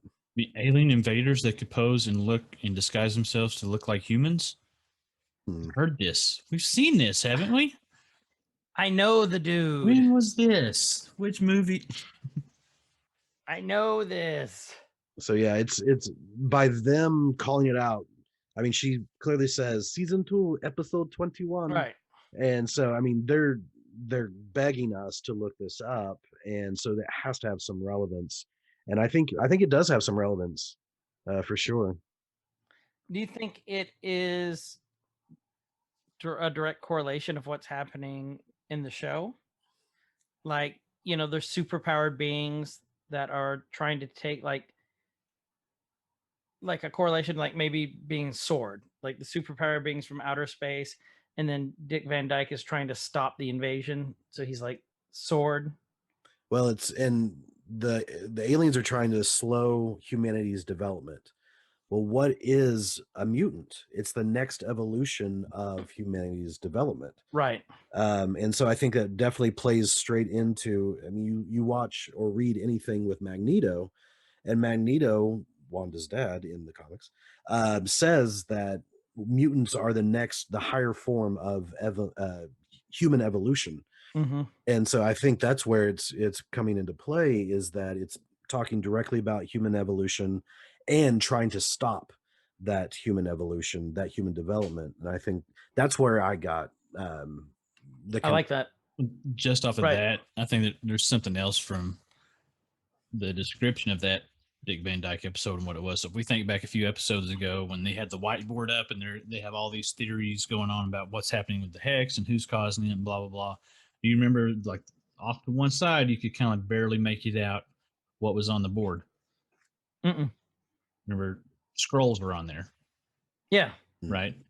Oh, yeah. And scrolls are able to shapeshift to appear to be humans, just like these walnut aliens. Twilonians. Yeah. Yeah. Yeah, they come to Earth. The Twilo come to Earth in disguise. Scrolls come to Earth in disguise. Yeah. I can see that. Bum, bum, I can see that. Dun-dun. Wanda's, just looking all. I need that like sound effect. This big smile. Doo-doo. And that one. Oh, you're looking at the one that goes, wah, wah, wah. Get that. We're going to go full shock jock morning show. So it's Chris and Kyle in the morning. It's Dingo and the baby. I wasn't ready for that. Chris and Kyle in the morning. Ah! This is a very pivotal scene because this is showing us what actually happened during Age of Ultron. The backstory. Wanda's smiling real big, and next thing we know, it goes out to a side view, and there's an explosion, and everything goes black. Explosion. You hear stuff cracking, breaking, and next thing you know, everything's dark because there's no power because this whole place just blew, and there's chunks of cement and concrete all over the place, and you can hear some sort of engine, which makes you think it was, like cars are getting out of there, or you don't know what's happening. But Wanda's looking up, and her apartment's destroyed. We don't see any signs of mom or dad. Mm-mm. Pietro grabs Wanda, and they go hide under the bed. And stuff's all of a sudden something hit in the middle of the room, and it's the Stark Industries bomb that we saw, that with the blinking red, where we saw the blinking red from the commercial in episode 1. The toaster. Wait, yeah, it was a toaster. It was a Thanks for toaster. saying. And didn't they say something about it was about time with the toaster, like when you don't have time, something like that, or you have, I can't remember. I need to go back and rewatch that. I think they referenced something. I think this is a reference to this next part. So Dick Van Dyke was still playing, oddly enough, on the television. It's weird. The power didn't cut off and the DVD didn't skip at all. But that was the thing that it's like somebody was able to keep the illusion of the television show playing on the screen to give them comfort. Whenever I watch shows like this, that's unfortunately, I'm like, wait, how's the power still on? If DVD's not skipping, I don't think so. But I have to suspend my fanboyism. And I think that's every one of us. If you're listening to this show, odds are you think the exact same thing. You just don't vocalize it. We're going to say it for you. We'll say it for you. But do you guys notice how it immediately calmed Wanda down? Well, I think that was her actually keeping it going. This is an early sign of her you think so? being able to project some type of comforting alternate reality bending powers of hers to, because it does cut to her talking with Agnes here in a minute, and Agnes brings up the fact, or the point, that like maybe it was actually Wanda that kept the bomb from exploding with a probability hex, I think is what she called it. And so she had baby witch powers. Then maybe she had the ability to project this onto the TV to keep some type of comfort for her and OG Pietro. And Wanda's reaching out, and Agnes pulls her back and says, "You used a probability hex," which is the first time we've heard probability hex used. That's what Wanda's power is in the comic. Well, one storyline. And then Wanda, and then what was the next line that Agnes said? She said something about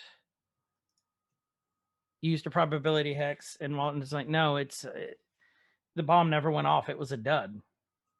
And my wife and I kind of argued about this last night. I'm like, so, and then she's like, "You were trapped for how long?" And Wanda said 2 days. And then it kind of clicked with Wanda. And I sat up at that point going, they just retconned the Scarlet Witch here to show that she had her powers before the Infinity Stone. They just retconned her. They just retconned her to be a mutant with some magical powers too. I think it was a smart retcon though, because you get some of those sometimes that it's just like, okay, well, that never even happened. But they did it really well with this. They made it believable. Like, okay, well, you're seeing a little bit more of the backstory now that you never heard before, and it makes sense. It's just not like, the first 3 movies didn't happen kind of thing, right? Like it it's believable and it's done They really did well. say, well, I agree. They're saying it did happen. Yeah. But here's how it happened and why. Yeah. So I agree. You think? So, Okay, I just had this Mhm. thought pop in. I got to get it out before I lose it. We talked about Scarlet Witch. You know, she's not called. You know, Wanda's not called Scarlet Witch up to this point, and in the movies, and we all kind of felt, and especially you guys that know the backstory, that she was kind of underdeveloped, and that there was just like a lot lacking with her up until now. Which now, Mhm. you know, they can then go full Marvel universe with her. Mhm. Before, you think they purposefully left something pretty vague in her story leading up to this point because they didn't have rights to her yet, as just kind of hedging their bets, like, okay, we're in the process of getting these, we're going to get these rights, but we can't tell this story right now. So if we leave it vague enough and we leave enough little gaps in here, we can come back and fill them in later to make this make sense with what we actually want to do with her and the mutants and everything down the line when it comes time. I would say so. It makes sense. I would. That makes complete sense. And just again, knowing how Marvel likes to do stuff, how like they like to plan for contingencies. Mm-hmm. I could see them doing that. And just for the writing purposes, she's never had a standalone movie, so there hasn't been enough time to specifically write quite a bit. Yeah. Mhm. And so, I think that gave them a good opportunity to be able to put some areas in and retcon some things that might make a little bit more sense. Yeah. Right. Yeah, because like I said, I don't think it's a retcon in the traditional retcon sense. It was just now they're able to fill those holes in that were purposefully left there for the sake of them being able to come back and fill in the holes later when they had full rights to everything. Yeah. Mhm.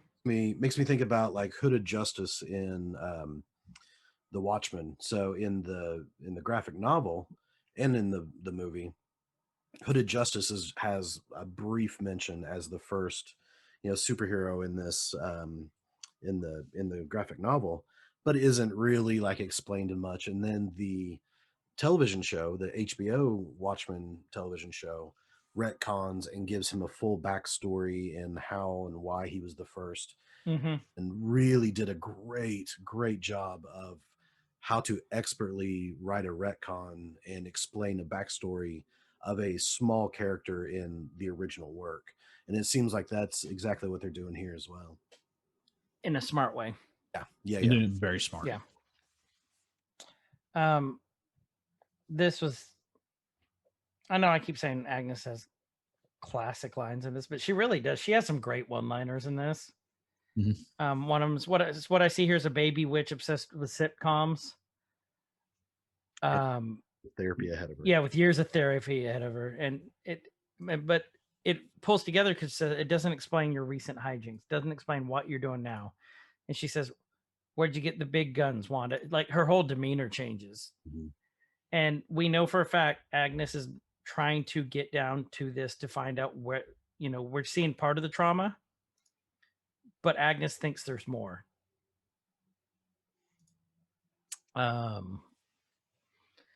And then Wanda responds, "I don't want to go back there." And she's like, "I know you don't, Angel, but it's good medicine." Yeah. And the only way forward is back. And then a door unlocks, and it's a very, very, very high-tech door. And you see like this facility, and Wanda walks into it. It is important to note, which we failed to mention earlier too, is Wanda in these flashbacks. Mhm. Yeah. Like She's it's not like she's reliving watching them. herself. Yeah, she's reliving it. So when she walks out, she becomes the age she was during these flashbacks. And this gives a lot more backstory on how they joined Hydra. And she said, "Oh, Wanda, the rebellious years, and kind of, she said, your reaction to the bombing of your civilian apartment building and the murder of your parents was to join, what'd you say? Was to join an anti-freedom terrorist organization." Yeah. And Wanda says, just tells her, we wanted to change the world. And so that's, to me, gave me some clarity into Age of Ultron. It's not that they just happened to come across them or steal them as children or something and raise them. Mhm. This is what happened. So I got some closure on that, Mhm. on Age of Ultron. Just, I'm not gonna lie to you, that, I mean, that kind of bugged me a little bit every time I watched Age of Ultron, how they ended up there. Because inherently Wanda and Pietro aren't evil. And what struck me about that too is the way that she said we wanted to change the world. Mm-hmm. Wasn't they wanted to change the world. She didn't sound apologetic about being part of that. And so is this an indication that she still has some of those tendencies inside of her? And the last episode we saw that she was talking with Agnes, I guess, but thing was happening, and no, it was she was talking to Captain Rambo, and she said, you can, do something to me if you want. And she said, see, there you didn't. That's how I know you're different then. And so I think it's really interesting that she has this streak of goodness in her, that she loves and has humanity and all that. But we also see this side that whenever she wants revenge, whenever she is thinks that she's been wronged, she's non-apologetic. She doesn't say, well, that was when I was younger, I did some stupid stuff, and all those things I read on the internet kind of tricked me into believing this conspiracy theory, or something like that. No. It's, she was very much, we wanted to change the world. Right. And so I think that's really interesting, that insight into Wanda's mindset here moving forward. Good point, sir. With that, guys, I need to take a quick bathroom break from drinking this Coke. Okay. If you guys want to get up for a sec. Oh, good. You good? Okay. All right, let's talk bad about him while he's gone. Yeah.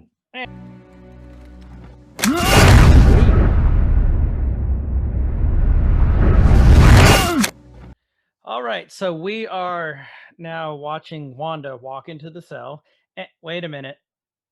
Wait a minute here. On to you fellas. Did you change shirts on me? You Not didn't? to my knowledge. No, What? because I was wearing wasn't I wearing my Peloton shirt? I was wearing a blue shirt. Mine was purple, the color of Agatha. That was. Now I'm wearing a Star Wars. Oh, shit. Yeah. Pretty sure I had. Did I have pants on last time? Well, I mean, that would be a first time. Yeah. So what just happened here then? Because literally, weren't we wearing different shirts? I think we were. What did Agatha call it? Probability hex? A probability hex? Well, shit. I think we just got hit by a probability hex. It's very probability. Probable that it would. Probable. Words are hard. Probable. Words are really hard after you've been hexed. Sorry. Kyle was tired earlier and he took a nip. It's not a bad idea. So, well, after our weird snafu with a wardrobe malfunction, Wanda is walking into the cell that we know to be in. Was it Sokovia where they were captured? Yeah. Well, not captured, but volunteered. Volunteered. Yeah. She volunteered to be tribute in her very Hunger Games looking outfit. That's right. Yeah. Okay, and let's backtrack a little bit here because I was actually reading something. When we were harping about the DVDs, we were actually spot on that. That Dick Van Dyke box set didn't even come out till 2015.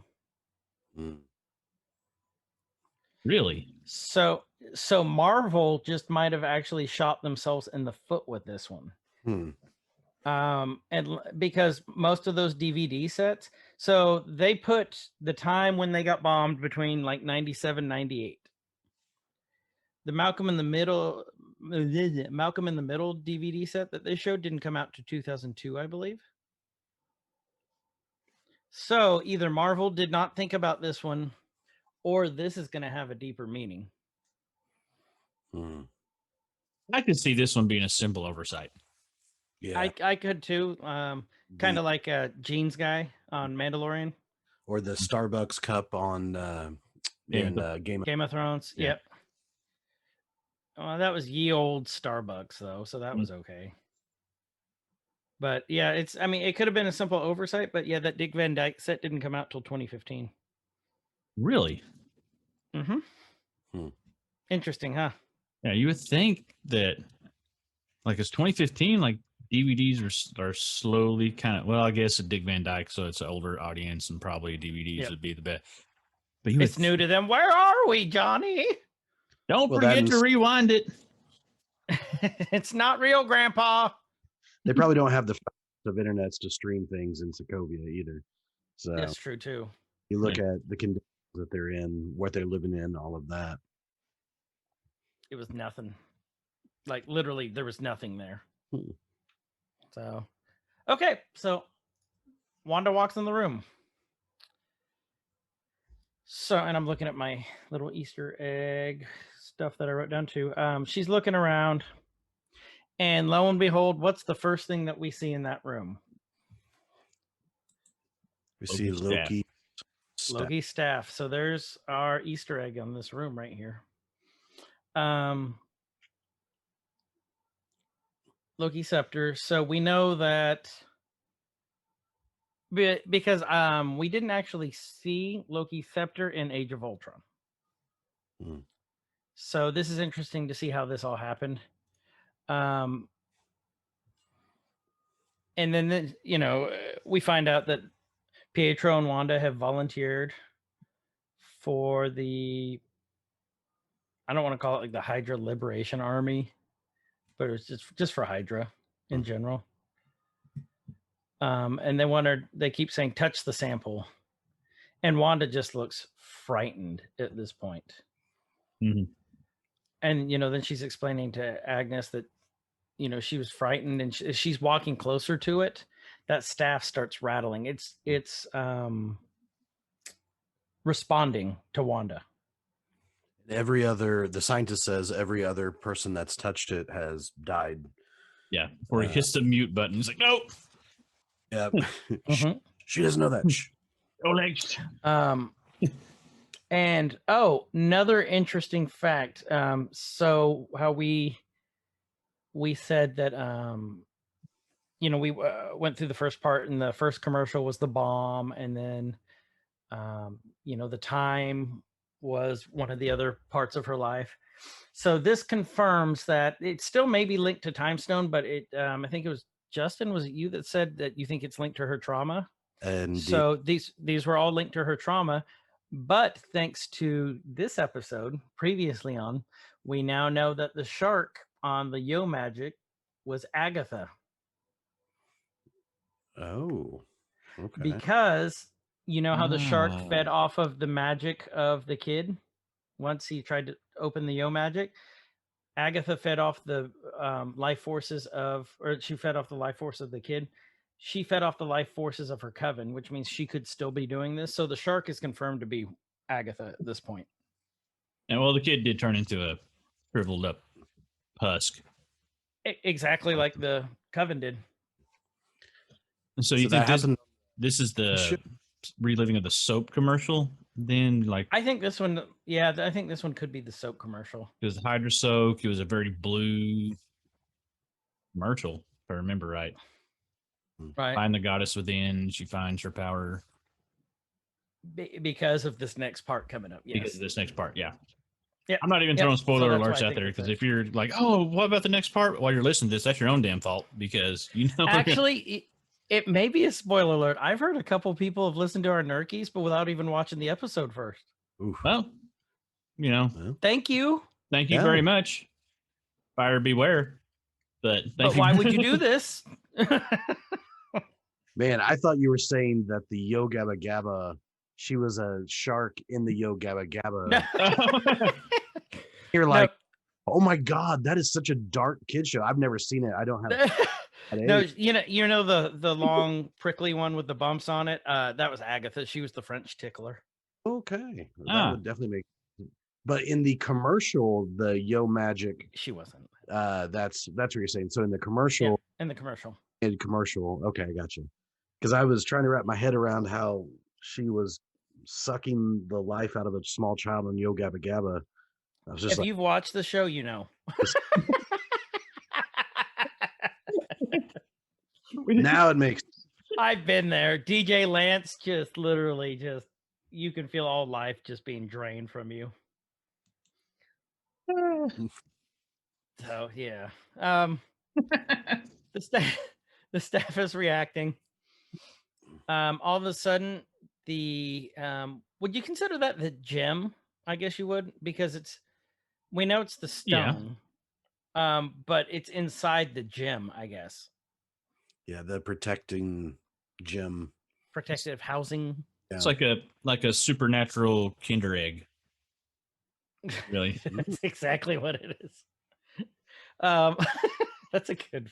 I like that one. It flies out of the scepter and right hovers in front of Wanda. And if you look real close, it looks huge, but it's actually, it's the normal scepter size. But there is one single point of light that's really reflecting out of it the most, which we can assume that's the mind gem. Mm-hmm. I think we can safely assume this at this part. Wanda reaches out to touch it, and the thing just shatters, and there's the mind gem in all its yellow glory. Mm-hmm. And then there's like an explosion, but it's not really an explosion. It's like a magical explosion where like it was magic.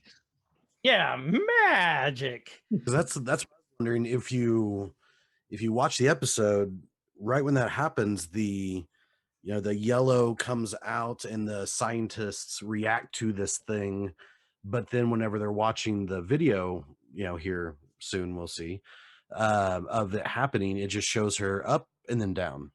And so I'm wondering if the scientists actually saw this, or if because when they were watching the video, they kept saying, I don't understand what happened. I don't understand what happened. So I wasn't sure the first time I watched it, or even the second, I guess, if they were saying, I don't know what happened because the video didn't record it, because it just cut right to her being down, or I don't know what happened because they didn't see that. And I kind of fall on the side of they didn't see, they just saw her fall. And but if you watch on the episode, whenever it does explode all yellow, they actually react to it. And so what do you guys think? That makes me think they saw it. If they react, I don't think that they saw anything. I think it's the Mind Stone, so it's all in their head and all in Wanda's head. I'm gonna look again here. I took their reaction as they're trying to find the footage of it happening, and they just don't understand what happened. I'm going back to see if we can see them react to the poof. But so what I think they reacted to was actually the staff was wiggling. It was reacting to her. I think that's what they were reacting to. Because if you notice, they looked up right when the stone, quote unquote, flew out of the scepter. Yeah. But it was rattling the whole thing. So I think that's what they were reacting to. Tell us what you think in the comments. Yeah. A huge, really. One guy stood up. So it's not like they were rushing in or trying to. So I can see that. That's but what would you rush in? I am. It killed everyone else that it touched. Yeah. I mean, you're two. So I don't think they would have run in. Mid-level Hydra scientists in a war-torn third world country. I don't think that's in your pay grade. Bob and Travis. Yeah. Bob and Travis behind the glass. No, Bob and Travis. Well, we don't know if that's their name. That's their name now. If one of them died, hey Phil. Hey Phil. Place. So that's just Hydra math. So it shatters. Wanda looks at it, and it's covered, bathed in light, and then just the wind. It's like wind, or power hits her. I guess that's more accurate than wind. And she's looking, and then there is this outline of this figure. This, I can never say the word. What it starts with an S. Silhouette? Silhouette. Yes, the silhouette. I can never say it. It's this.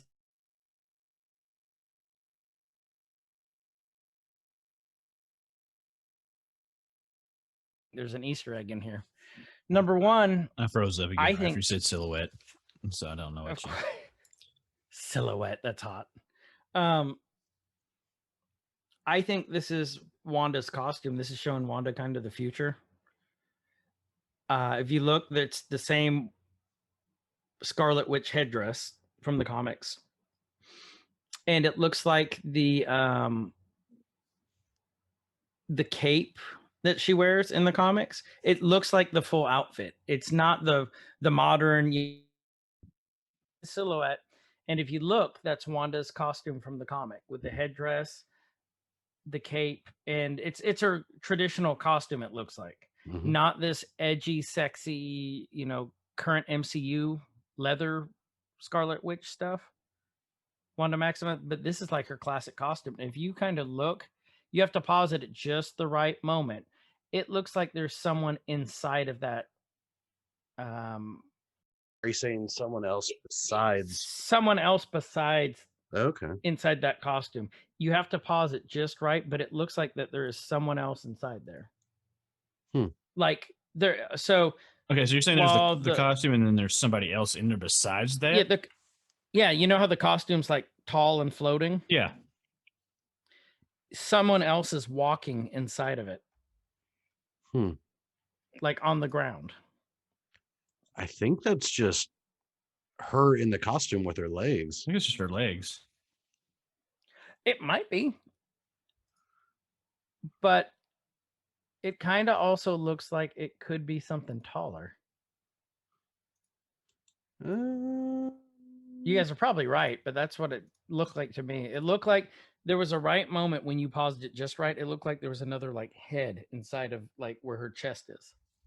Yeah, I've paused it several times. I'm not seeing it, so I'm not saying you're wrong, but no. It's I'll try and find it again. But I like how it also, as this figure is coming down, you can see what she's doing with her hands. It's very much what Elizabeth Olsen does whenever she does the, hex or whatever powers. And so it definitely is the embodiment of whether it is actually Wanda Maximoff or, just the symbolic nature of passing the torch of the Scarlet Witch. Right. Yeah. So cool scene though. Very cool. Oh, it's a great scene. Right after it literally knocks her on her ass, and the broken scepter gem is still in the scepter. Which is another reason why I think it was the Mind Stone just messing with her. Right. And why the scientist didn't see it. That makes sense. So tell me this. Okay. So are we agreeing that they're retconning? It's not the experiments necessarily that gave her powers, but now it's more that mutant ability where it unlocked the powers that was already inside of her? I don't think they've explicitly said it yet, but I think that's what it is. No. I think it's more like they retconned it to mutants have always been in the MCU, just never said. Because they didn't know what it was, I guess. But I think it enhanced her already latent mutant ability. Right. Okay. I think that's what it did. I think it enhanced it. I think instead of just saying it unlocked it, because she already had the ability. Look at the bomb. She held it off for 2 days. Right. I think it's just an enhancement. Right. Or maybe it unlocked, like you guys are saying, maybe it unlocked like the magical part. Yeah. I mean, you've seen it in some of the Fox mutant stuff that, a traumatic event can trigger, bring about the mutant ability. Typically it's like around puberty to 13. Between 13 and like what, 18, 20, somewhere in there, like somewhere in that around there. 7-year range. But if there's a lower ability, then a traumatic event can trigger that, like, kind of like what you saw with Deadpool. And that was a combination of things, but she had so much trauma. So Maybe it was just that latent ability. I think that with the Mind Stone and the culmination of it all, that's where they're going with it. It has to be. Yeah. And my latent ability was unlocked in 7th grade gym whenever I had to shower and everyone had body hair and I didn't. That's when my latent ability really unlocked. Oh, Don't want to talk about it. So I'm wondering then. So anyway. Oh God. Sure. Some other MCU properties, because they're definitely retconning. And so are we going to have Inhumans and mutants, or is this totally rewriting No More Inhumans? Because there is a Inhuman movie. I never saw it because it was so bad. So Joe. So the Inhumans got their powers from the is it Tetragon Mist? Tetragon? Yeah. I think it's Tetragon. I might be wrong. But it starts with a T. I think Tetragon's the spice. Maybe Tetragon then. They get the from the rock that comes up whenever. Yeah, they these superpowers. That's how they get their abilities. But if you delve deeper into the mythos of this in the comics, it's not that it just gives them superpower like any old like you, me, or Kyle. It doesn't give us superpowers. It's people who had the gene to begin with, because they're all I want to say it was Kree. They're all descendants of Kree that came from the Earth. And that kind of just goes into the whole Captain Marvel universe too. But so it they're descendants of these agents that came to the Earth, and it just unlocked their abilities. So I think you're looking at apples and oranges. I could be wrong. They might just all lump them all together, because I mean we've got the let's see, that was Inhuman. What's the movie coming out? Is that not Externals? New Mutants? Eternals. Oh, I got you. The Eternals. They're a completely separate thing too. They're a cosmic race. Created by the Celestials. So I mean I think we've got like A, B, and C. Okay. So am I right? I don't know. Because I don't know what the hell direction that they're taking right now. I mean, we think we do. Stuff's starting to come together, but they have already announced no season 2 of this. They said once this is it, this is it. So I kind of figured that's what would happen too. That there would be. I did too. Yeah. A one-off. Yeah, be a one and done.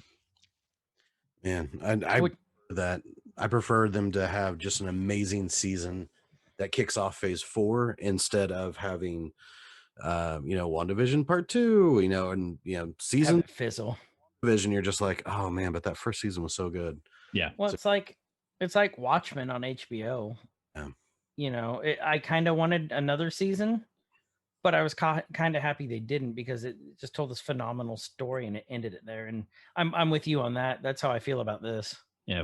If we get a good run and we get good ending and we get good, maybe not necessarily closure, but it tells the story and it finishes the story.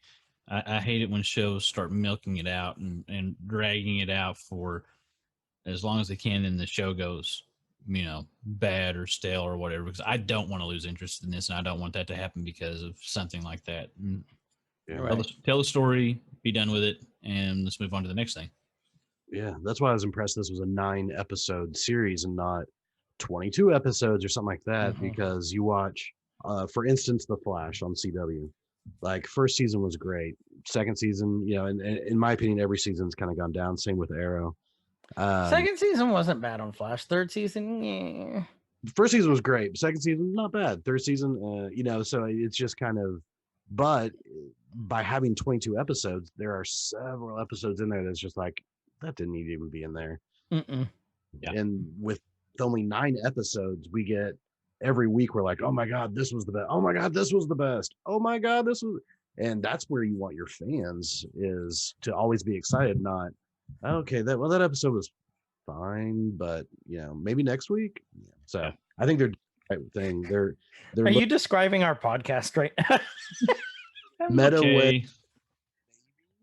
maybe. Well, yeah. I ain't mad at you. Feedback. Feedback. So, okay. So, Wanda's in a cell. Next thing we know, the cell looks very familiar because that's one of the cells in Age of Ultron that we've seen. And she's watching the Brady Bunch. Mm-hmm. And they're watching Wanda on the screen, which is kind of creepy in itself. Mhm. Because there are sites for that now. And then they're showing the videotape, and Wanda's walking into the room. The next thing you know, she's lying on the ground. And then, is that blood all over the bench? I was trying to figure out what that is. I think it's rust. Yeah, Just something to show that it's not the best of environments. But isn't that a stone bench? Nah, I think it's metal.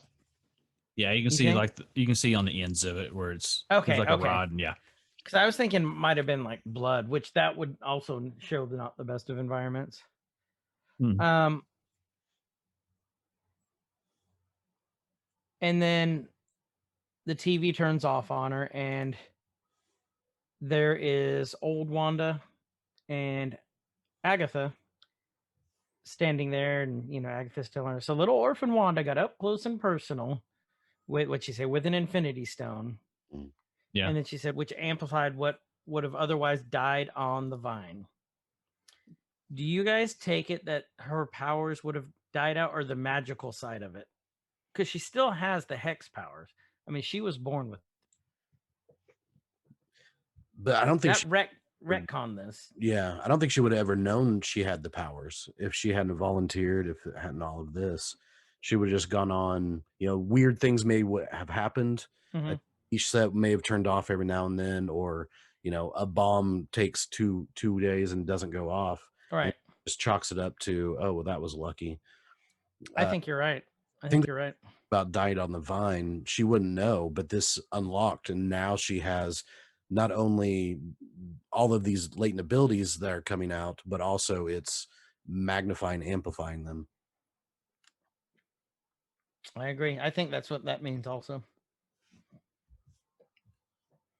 And then Agatha's starting to piece together stuff, and she tells her, little broken pieces of you are starting to come together, Buttercup. I just like how she calls her all these little names. Yeah. And she looks at her just kind of freaking and says, I've got a theory. I need more. Mm-hmm. I think the way that she's talking to her, it's cool because it just shows how not scared of her she is. Mm-hmm. It's not necessarily a lack of respect, but there's a lack of decorum. Right. If you were afraid that she was going to rip you apart, you wouldn't be calling her toots and Buttercup and things like that. Yeah. Right. I think it's a cool little thing, and I honestly think that's probably Catherine Hahn as well. Some of that ad-libbing, because that seems a lot like her. Yeah, I agree. Next thing you know, we are in this house where Wanda is watching Malcolm in the Middle. And they're walking in, and she asks, where are we? And we find out it's the Avengers compound. She's sitting on the end of the bed, like exactly the same way she was sitting on that bench in Sokovia in the little cell thing. Still, and when she was a kid. Mm-hmm. Sitting is the new smoking. Remember that. Sitting is the new smoking. But the thing with this scene is we find out it's the Avengers compound, so this means this is right after Age of Ultron. Mm-hmm. Well, it's in between Age of Ultron and Civil War at this point then. Mm-hmm. So we know the time frame. She says, this is the first home that Vision and her ever shared. And it technically, she was right, but Vision lived there because it's the Avengers compound. Wanda was kind of under surveillance by them because she was basically a terrorist at this point. Because she worked for Hydra. So in Wanda's, I find it interesting the phrasing that this is the first home Vision and I ever shared, because she saw it as home. She never saw herself as a prisoner there. Yeah. Cool take on it for sure. You know, it's Probably until Civil War, whenever Hawkeye comes to break her out, and she has that conversation with Vision. Are you trying to keep me here? And he's talking about how, you know, it's for your own protection or protection. She's like, I can protect myself. He's like, I know it's for everyone else. And so it's definitely she probably thought it was home until all the way up until then. Yeah. Right. Next thing you know, what I loved about this part was Vision walks through the wall and says, "Sorry, I don't mean to intrude," which is, I think, an Easter egg from the other movies where Vision still didn't learn how to go through. When they mention, "Why don't you just go through the door?" He doesn't get that it's rude to intrude and just walk through the wall, face through the wall. Yeah. So I think that's kind of a nod to the other movies. Definitely. Maybe. Okay. And I do like the little sweater Vision's wearing. Mm-hmm. He's very dapper. It's very well kept Vision. He's a well-kept Vision. And this is early in their relationship when, you know, she invites him to sit down, and they aren't actually dating or whatever it is a Synthezoid and Wanda do. And then she's watching, and I remember this episode vividly, where Hal's on Malcolm in the Middle building that gazebo, and he hits it, and then it falls on him. And I guess she has to like explain sitcom humor to Vision. I'm just like, it's not that kind of show. Yeah. And then I'm trying to see, there's DVDs there, and I was trying to see what the DVDs are. I think they're Malcolm in the Middle, but I couldn't tell what. There's definitely I Love Lucy. You see the heart. Yeah. I can almost guarantee you at this point that they're all the ones from the shows that we've seen in WandaVision. I believe so. They That's look my like they're guess. all the ones from that case her dad has. I can kind of make out Bewitched. I don't see the Dick Van Dyke box set. Definitely see Malcolm in the Middle. I Love Lucy. I can see that. Like that Ha ha ha! Malcolm in Middle. might be Friends. It almost looks like Friends on the right, next to the bottom. I really don't see Wanda watching Friends though, so I'm going to strike that. She might not watch Friends. Or she might. Chandler. That was the worst Chandler ever. I didn't. You tried. You tried so hard. I tried. I tried. So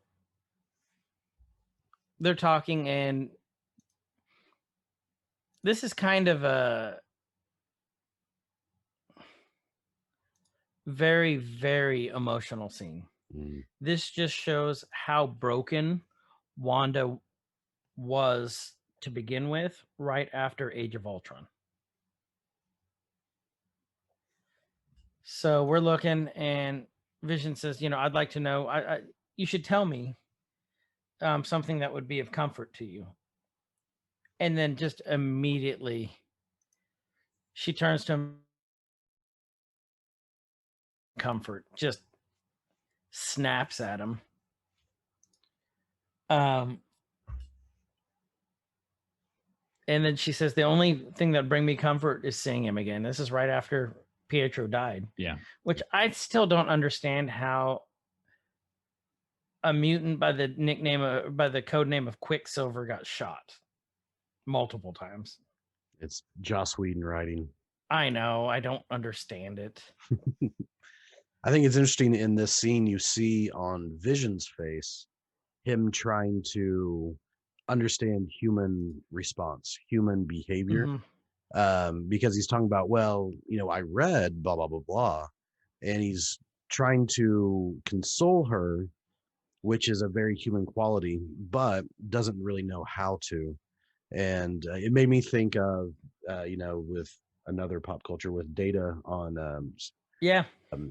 Next Generation, how he kept trying and got a little bit more human, a little bit more human the more he was exposed to different situations.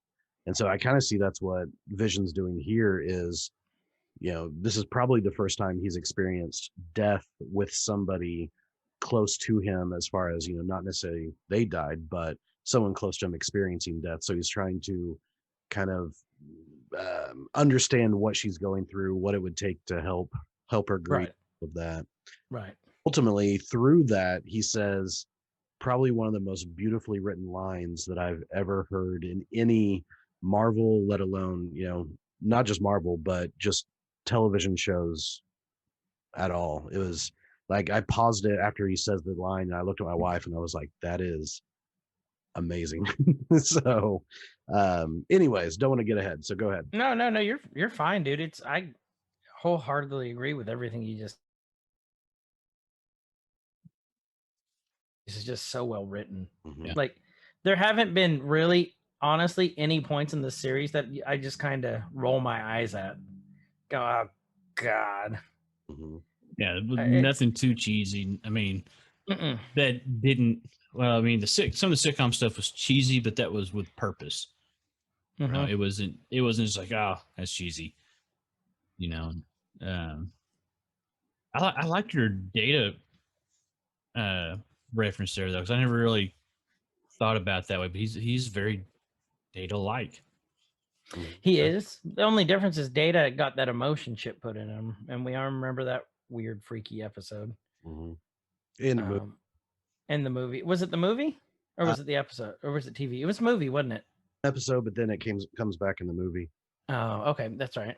Whenever you have your Star Trek Next Generation episode, we can talk more about it.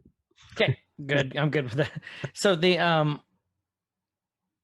only difference between, well, I mean, there's a lot of differences, but between Data and Vision is Vision already had emotions because he's all those individuals. Mhm. Jarvis, Ultron, Banner, Stark. Who else? In the comics, he was only, his template was Simon Williams, Wonder Man. Yeah, and the other difference is Data's pretty strong, but he wouldn't be able to pick up Thor's hammer. So No, or phase through walls. Yeah, that too. And then Wanda tells you, I'm just so tired, and it knocks me down. And when I try to stand up, she says that it just comes for me again, which, this is all signs of depression right here. Grief. Yeah. So grief and depression. She's feeling like she's drowning. It's bad. It shows you just how much trauma Wanda has gone through. And for how long? Yeah. Yeah. And it's pretty much been her entire life. Mhm. And Vision says, I've always been alone, so I can't understand what, the sense of grief that you're sharing. And he's never loved anyone and never had a loved one to lose, which I think is very big foreshadowing. Mm-hmm. And then what was the line, Justin? Say it again, because it was such a great line. Well, he said, to start out with, it can't be all sorrow, can it? He says, but what is grief if not love persevering? Oof, so good. That's deep. And it's such a beautiful way to think about death and think about grief whenever you think back to loved ones, a parent or a grandparent or a close friend or something like that. Our natural human emotion is to be sad, that grief, those waves of grief. One minute you think you're okay, and the next minute it just hits you. Like you're talking about with depression as well. But specifically with grief, he's, trying to say, of course, well, the thing that is really pushing that through is that love that is there. And so it's just love persevering. Beautiful. And then, there's Dewey's like in concrete or something at one point, and Vision starts laughing, goes, sorry. And she goes, no, it's funny. It's okay. And then, Vision has Wanda's just kind of looking at him, just like new eyes, I think, at this point. And Vision's just, I've never seen Vision looking nervous until this part. Right.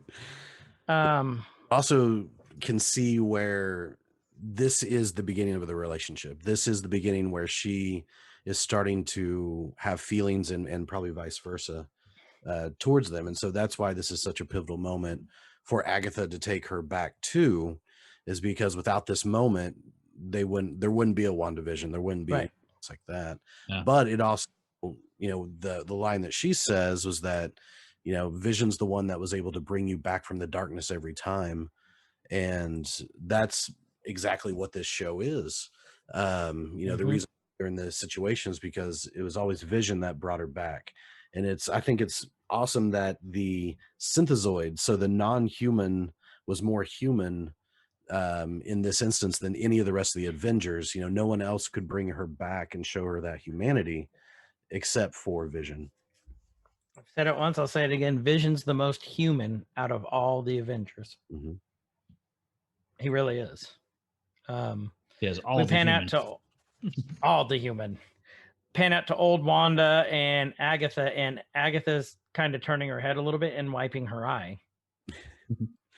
Wait. Like a sarcastic, like, wipe of the eye. Yeah. I don't I empathy or emotions. I kind of think the same thing. She goes, I want to believe Agatha was sad. I want to believe she was sad. I want to too, but then she says the next lines. So to recap, parents dead, brother dead, Vision dead. She's just stating facts. She's got bullet points that she's got to get through. And she's just trying to press her buttons to get a reaction out of her, to get her to use her powers almost. Because she just keeps pressing her buttons and keeps pressing her buttons. Or like we're talking about, maybe she just has no empathy towards anything. She's just evil. Well, could be. Well, she's saying, you're right there. This is, what happens when there's no Vision to draw you back? You're right there. What pushed it? What pushed your buttons, Wanda? And she's like, I don't know. And she's like, Vision's gone. You wanted him back. What happened? And then Wanda looks at him and says, I wanted him back. And then here is Sword headquarters, a very familiar looking Sword headquarters, and then Wanda's walking in with a purpose at this point. And she goes up to the front desk and meets Kenny, the receptionist again, who blocked Monica. Boy, this guy is just a bad receptionist. He doesn't let anyone talk to anyone. Maybe he's a really good receptionist. Like, he's really doing his job, but he's getting micromanaged to the point he's probably going to quit. Like, he's the David Spade of this place. He's like, and you are. That would have been a great cameo, actually, for that. Yeah, and you are. And then Rob walks back behind him and goes, making copies. He's gonna be in that little chair going by. You hear him go, getting Vision. Wanda's talking and she's like, I want to see Vision, please. It just very determined looked. When I came back, he was gone. We know that Wanda was part of the snap. So when she came back, she's probably a little confused because she was right next to his lifeless body. And she's like, I know he's here. And she said, he deserves a funeral. I want to get, her intentions are pure, it seems, at this point. I want to give him a funeral. And the guy's like, no. And then he, Kenny, the intern, picks up the phone and says, yes, sir, she's still here. And then we see through the eyes of the security camera, and Wanda just looks up. This, I know you're watching me, go to hell look. Mm-hmm. Oh, this is epitome of I need to talk to your manager look. Yeah. Except she's not carrying it. Yeah. at all. No. He doesn't have the hair either. So then he says, through the doors, down the hall, 2 lefts and a right. I mean, I should have done it in the first place. You get a pissed off morning redheaded witch. Like, let her go. Just go on, Yeah. ma'am. If Let you me- love her, let her go. Would you like some coffee for your journey down the hallways? Because, yeah, she's obviously going to wreck some shit at some point. In my head, I would think she would. So literally these next 3 seconds are extremely pivotal to WandaVision. Why are these important? Because he gets up as she's walking towards the doors and says, hey, I need to buzz you in. She says, I got it, thanks. Uses her hex powers, hits it, and literally all she does is unlock the door. Which means Director Dick doctored the footage. Well, I'd have to go back and watch because all it showed was that I remembered her doing the hex powers on the door and then her breaking the glass and going down, which both things happened. Right. Do you mean doctored in the sense that like edited out the parts where like she just left afterwards? Edited out all that part and gave his own narrative to it. Because he's Director Dick. So it's not what we know as of right now. You know, we don't know how far deep it is, but we know it's not as bad as he was telling Monica and Warsi. Warsi is Jimmy Woo and Darcy. That's their couple name. I like that. It's Warsi. Ha ha! Warsi. Yeah, Better than I'm dude. So not approving.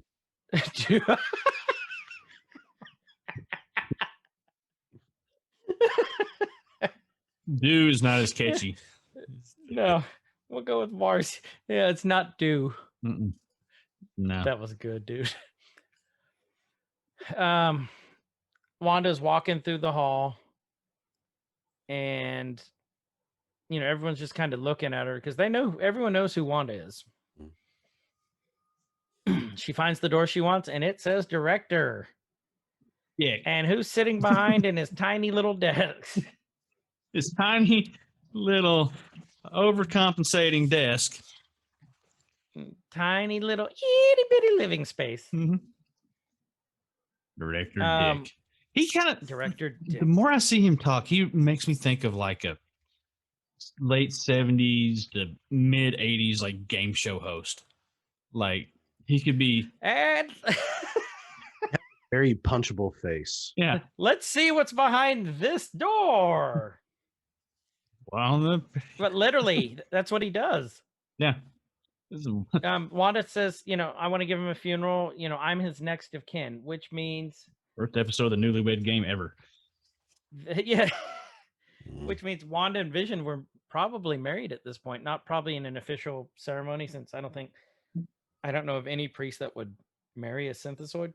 They're like common law. Yeah, but she considered Vision her husband. With that line, to me. So.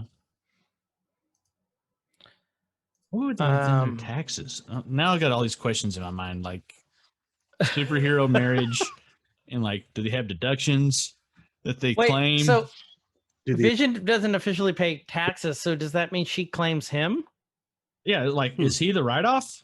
Does she have to depreciate her husband over the years? So because he's worth a lot Because of he's money. electronic.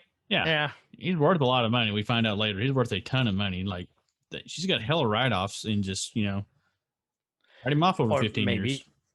he was worth a lot of money. Maybe she took off the life insurance policy. Worth a lot that way. Man, I'm just really confused and wondering how all this Now we're gonna get people thinking about this. married superhero tax law.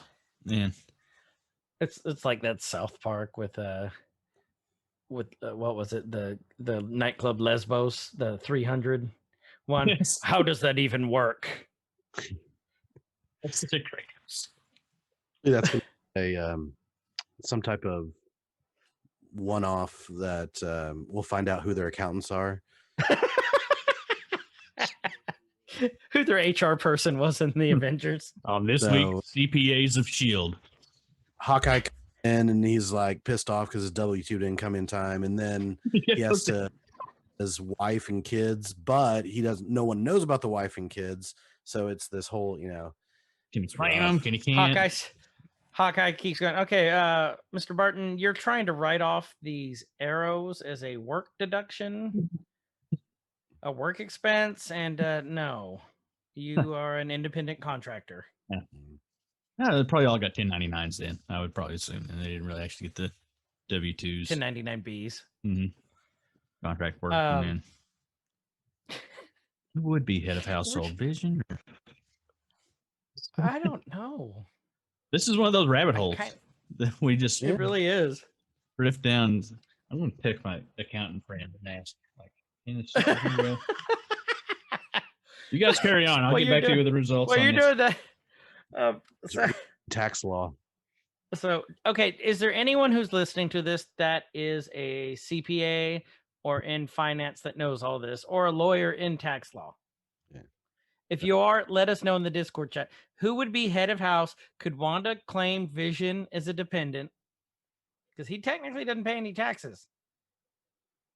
True.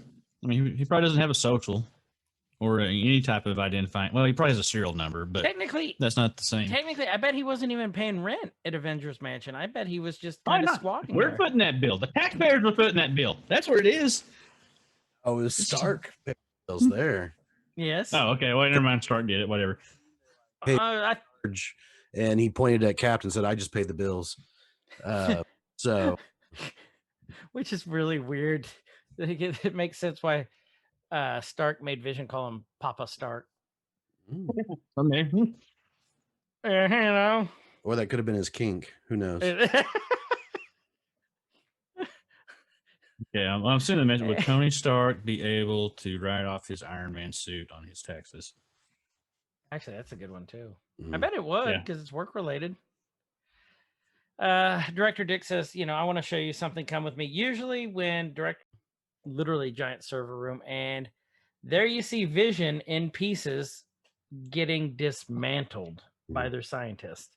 And when I say dismantled, they have like Dremels on him that I'm sure aren't Dremels. They're probably like diamond tipped, trying to get through. They're pulling apart his finger. It literally gives a whole new meaning to pull my finger. Vibranium. It would have to be. Yeah.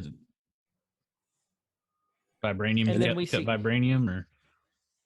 And this is the exact scene that's in West Coast Avengers, number 43 and 44 is what I saw. Because I remember seeing this before, but I couldn't remember what it was, so I looked it up. So yeah, West Coast Avengers number 43 and 44. It's the exact, the different tables and Vision spread out, arms on one, legs on one. So it's cool that they are definitely going to that, and it's a nod to what is about to happen, post-credit scene and all of that too. Right. Yeah. And then Wanda is just in shock, especially when she sees his lifeless head. It's that it's the same eyes and same lifeless gray and what is that, like a light purple face of Vision, light red? He's red? like that color of. Did you ever get? No, he's like worse than that. Like, did you ever get Grape Big League Chew? The bubble gum. Yes. And like after you chew it up, that's the color that he's turned. Oh, you know what I mean? After 30 seconds, yeah. He's the chewed up Big League Chew bubble gum. He's Big League Vision. It's less of an OU crimson and more of like a Texas A&M maroon. Oh, no wonder he lost. Yeah. That's why you lost it. That's why you lost Vision. You went for the wrong team. Boomer. So Vision's sitting there, and Wanda just starts tearing up. She says, "What are you doing to him?" And Director Dick just it's almost like he's talking down to her at this point. He just says, "We're dismantling the most sophisticated sentient weapon ever made." And I think that is such a true statement, and we lose sight of that. throughout the movies because he is so human. Mhm. He's a Yeah. weapon. That's what he was designed to do. He was designed to kill humanity. So, yeah, he's a weapon. And True. Wanda's like, you can't do this. Director And- Dick is, I mean, really, he's carrying out what he probably should be doing. No He's reality. doing his job. Yeah, he's just checking in, doing the 9 to 5, trying to draw his paycheck, get off his back, woman. He's just there to do a job. But I hate his face so much. Yeah. Yeah, It is. he's just, And, he tells her, it's our legal and ethical obligation. Yeah, I'm sure it's his ethical obligation there, Director Dick. We know that you're scheming something, Mhm. Dick. I think it's interesting that he says something about how you can't. It's our legal and ethical responsibility to try to get this to work, get him back working, but you can't have him because of your powers, and not everyone can bring back their soulmate online. And at this point, this is everything that we're seeing is just reaffirming, oh, Wanda's a bad person. She's going to steal it and she's going to put him back together and put him in the hex. But I think what he's doing here is he's trying to set up this narrative that it's smart on his part to even put that thought into her head, because he knows he can't stop her. I mean, there's no physical way that he could stop her. So I think that's pretty cool how he's bringing that up. I agree. And here it's like Justin just said, here's where we find out how much Vision's worth. He says, I cannot allow you to take $3 billion worth of vibranium just to put in the ground. Mm-hmm. So Vision's worth $3 billion in vibranium alone. That's not everything else that's in him. That's just the vibranium. Mm-hmm. Yeah. Maybe that's why Wanda liked him. She's a gold digger? She's a vibranium digger. I'm waiting for a song for that. They took my vision. Wanda just looks back matter-of-factly. He isn't yours. And this single tear rolls down her eye. And then Wanda just gets pissed. And that's when we see the glass smash like we did in Director Dick's doctored footage. That sounds like the worst website ever. Director Dick's doctored footage. All of a sudden, all these armed guards go after Wanda. And Hayward tells them, fall back. So Wanda goes up to look at Vision. And she goes to touch his head. And yeah, they did that. I don't think weird, it even grindy thing over his. Like, I don't know what the Dremel? purpose of that was. Like they made it a point to show that they were like dremeling over where his eyebrow would be, and then I think they were trying to I don't understand what that was. Where Thanos took out the Mind Stone. I think they were trying to fill that in. Is what it looked like to me. Okay. But maybe they were trying to like the girls do with those eyebrows, the tattoo eyebrows. They're really prominent. Maybe that's what they were trying to do. Trying to give him a little volume and definition in his Give him some brow lift. region. if we're going expert, we need to contact an eyebrow expert too, because listeners need to know. That's true. Kyle? No, I haven't heard back from the accountant yet. I can only handle one expert at a time. Now he's saying accountant. I'm waiting. We know he texted the eyebrow expert first. Mm-hmm.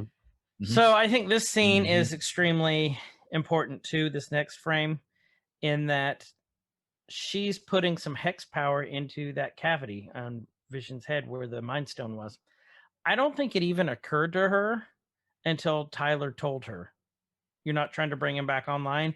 Because if you go back to that part, she's like, no, I'm not trying to. And it's kind of like, oh, maybe I can do that. She had this look on her face. Mm-hmm. So I think he's the one who gave her the idea. So yeah, it's his fault. All Professor Dick's, or not Professor Dick. That's a whole nother Professor thing. Dick. That's That's a different Director website. Dick. That's another website.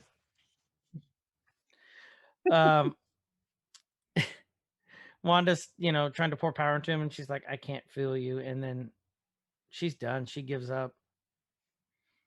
And this is where we realize, oh, wait, Director Dick is actually a dick. So why do you think he lied to his team? Why do you think he lied to Captain Rambo and Daewoo? No, what was your couple? Warsi. Marcy? Okay, yes, that one. Warsi, or you can just say Darcy and Jimmy. Woo! So why is he so hell-bent on stopping Wanda and trying to lie to everybody? Is he trying to test this in real world scenarios, or does he have That's what I think. Avengers? What do you think? That's what I think. Exactly what you said. Okay. Because I mean, before this, we've seen there's definitely a pushback to the Avengers with the Sokovian Accords, with the Captain Ross. Lieutenant. I thought you were about to say Captain Ron. I'm like, that's a different movie. Yeah, but with Civil War and everything else, this pushback to the Avengers. So I'm wondering if he's in that camp and he just wants to end the Avengers, or if it's more of he just wants to get this weapon out there and test it. So I think it's more the Sokovia Accords are in place. Yeah. He wants something to ensure that they'll win the war. They don't want the snap to happen again. Yeah, I can see that. Yeah. Next scene, we know Wanda's going out to her car.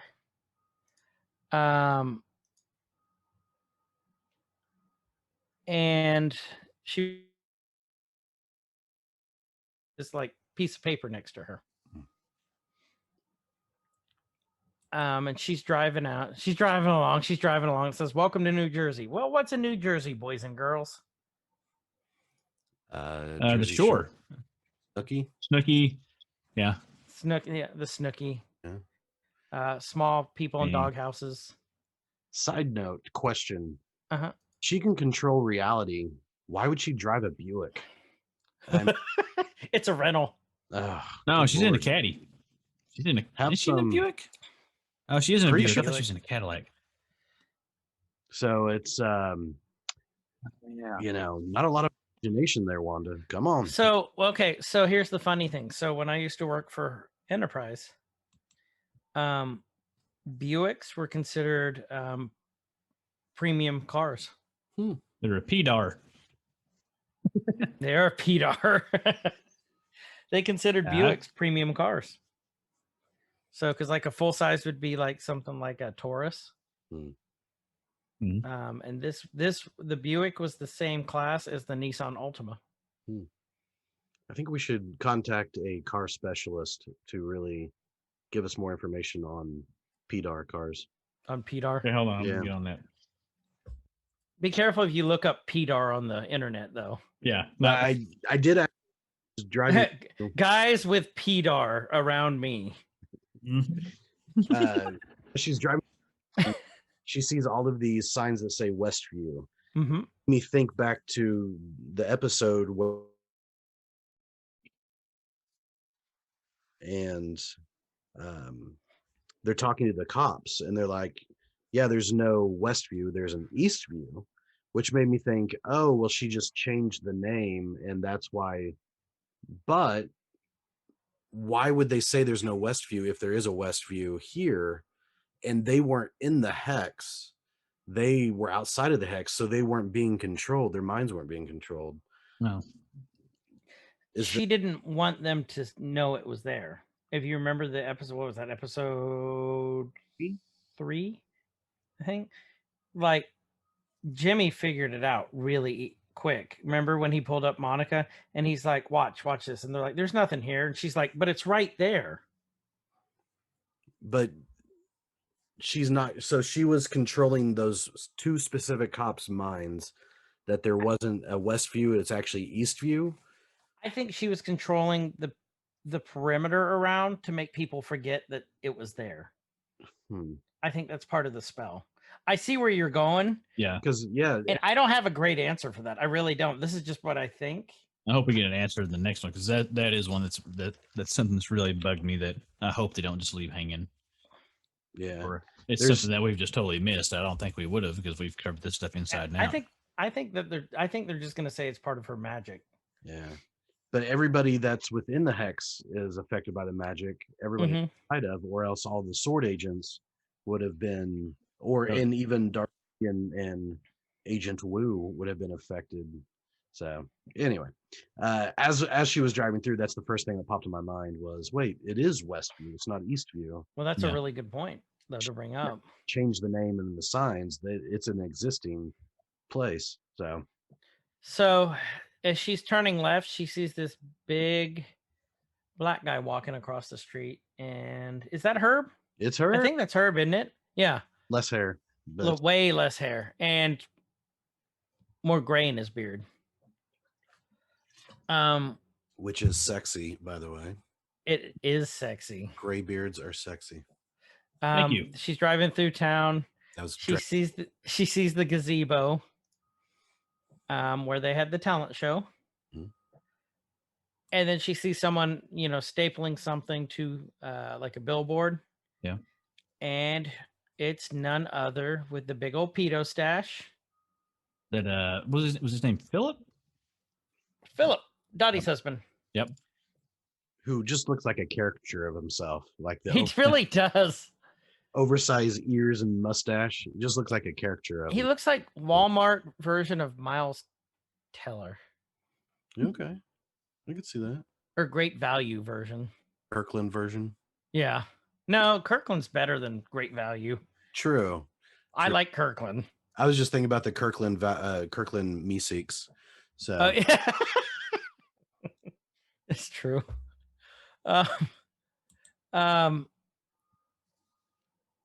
And then I was trying to look at all those posters if there was anything in there that was relevant to anything, and I don't think there is. but yeah, we're definitely seeing all of the different people from the town, and the mom from that 70s show, like Kitty. she is also a witch because that girl does not age. She No, she doesn't. good. She looks good. What is it? Deborah Jo Krupp? Yeah. Like, yeah, no, she does not age. So her and Paul Rudd are both witches as well. And then, but I noticed, and then we see the delivery guy Mhm. delivering pizza. So he's a pizza delivery guy. And he's Forever Fry. That's where he shops at, is Forever Fry, I think, at this point. Because he's always a delivery guy. Yeah, yeah. I get it. Forever Fry. So, she's driving along. And I think I caught it here, but I'll wait. I think it's at a different part where I caught it. There's like the little pool, like she's driving through, and it's all these familiar sights that we've seen before, but just different. Yeah. Mhm. She's turning left, and you can tell where she's going at this point. And she pulls up, and there's a very tagged mailbox and an empty lot where the house was demolished at.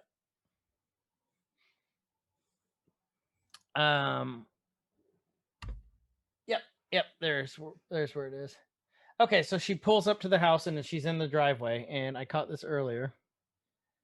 So if you look at her license plate, it's a New York license plate, 2011 EKH, but below it, it's a nod to Stan Lee. It says Oh, Excelsior. nice catch. I looked at the So- license plate trying to catch something, and I didn't see the Excelsior. Nice find, sir. Yep. So there's still, thank you, sir. They're still throwing in nods to Stan Lee as well. They damn should. Mhm. Yeah. So I thought that was awesome. So she gets out, and she's looking around, and that house looks awfully familiar. That's next to her. That she has that piece of paper in her hands. Go ahead, Kyle. I'm starting thinking the one that you can see when she actually pulls up the actual complete house, which would be to her right. That is that the one that should be Agnes's house? I think or is Agnes's across the street? No, it's next door. She's next door, but I can't remember which way she is. So as they were going out of the house, it would be to the left. Remember, because Vision looked left, and there was Herb cutting the stone wall. Well, that would have been Herb's house then. Thought, Oh, I guess it was Herb's house. So what Agnes would Agnes be- would have been on the right, maybe. yeah, which you don't see. Looking for anything that would show a sign of Agnes in there, but I love this when I can see anything that says Agnes, but when she sees she's standing in the middle, we see her standing in the middle of the foundation, and she has the deed. This is like the big thing. She opens the deed up, and It's a deed. If you didn't catch that, is what she was holding on to in the car. Yeah, property deed for the lot that she's at, and it has on your deed it'll have who owns it. It'll have your grantee, Wanda Maximoff, and the Vision is how he's listed on the property deed. I don't know why. The Vision. Trying to see if there's anything on here that would have been. I was checking it out. It's like Katie Whittle is the grantee's or grantor's name, signature. So there's nothing really that pops out there. But if you'll notice on their lot is the red heart that says to grow old in V. And that's the same red heart that we would always look and show up on the calendars. Same red heart circle. Oh, So that's where she got it from. And put that. Oh.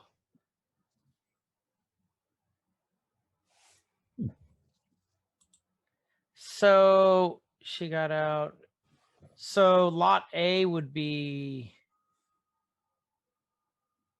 probably lot C would be Agatha's because it's a lot bigger. Lot A looks really tiny. Lot C looks like it could hide a witch's dungeon. It could. Well, I mean, it was in the basement. The basement could be bigger than the. Are you suggesting her house is like a TARDIS, sir? Yeah. Okay, I like that. So we move on. Wanda sighs, and she's just zooms in on that to grow old in, and starts tearing up. And this part sucks. If you're not feeling at this part, you have no feels. You just feel bad for this part because she's literally lost everything in her life. Her parents, her home. She lost her childhood. She lost her brother. And now she's lost the love of her life. And 5 years of her life, too. Mm-hmm. And Wanda's down on the ground, just crying, and then just gets pissed. And all of a sudden, power comes streaming out of her. And a very familiar red power vortex appears. And then all of a sudden, a house starts appearing pixel by pixel, like on the end credits. Mm-hmm. We have our answer there, and then the house is there, and then everything is changed in an instant to black and white and in the 50s. And then it's shown. Found the grant core off the deed is actually one of the art directors from the show, Kate Whittle. Okay. Yeah. Well, now everyone knows. I don't know. It's nothing too super secret. Just they do that a lot. Nods to the cast and crew and stuff. So Wanda's kind of like going back, doing a very Matrix-y backward motion, like where she's half Neo bending in like a C shape on her back, or a U. Like when Neo was dodging the bullets. This is the best way I can describe it. Mm-hmm. And out of the red comes this orange and then eventually yellow. Yellow is the color of the Infinity Stone that Vision had. And you see Vision, it looks like being rebuilt fiber by fiber. Wanda screaming, and then you can see Vision reforming on the television. And next thing you know, everything's still in black and white. Wanda's in color, and there's the Vision from episode 1 that we know and love.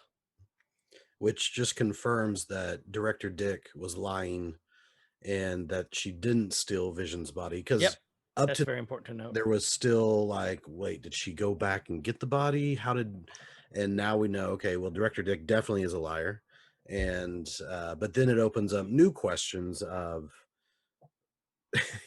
how the hell did she create Vision, and how was he able to have all of his powers? And we now know why he couldn't remember anything beforehand, because he wasn't before this, so she's literally creating him. But very cool scene. When we also know that why Vision can't exist without outside the hex now. Which makes you wonder if Wanda's with him, can he exist outside the hex? Because she's powering him. Yeah.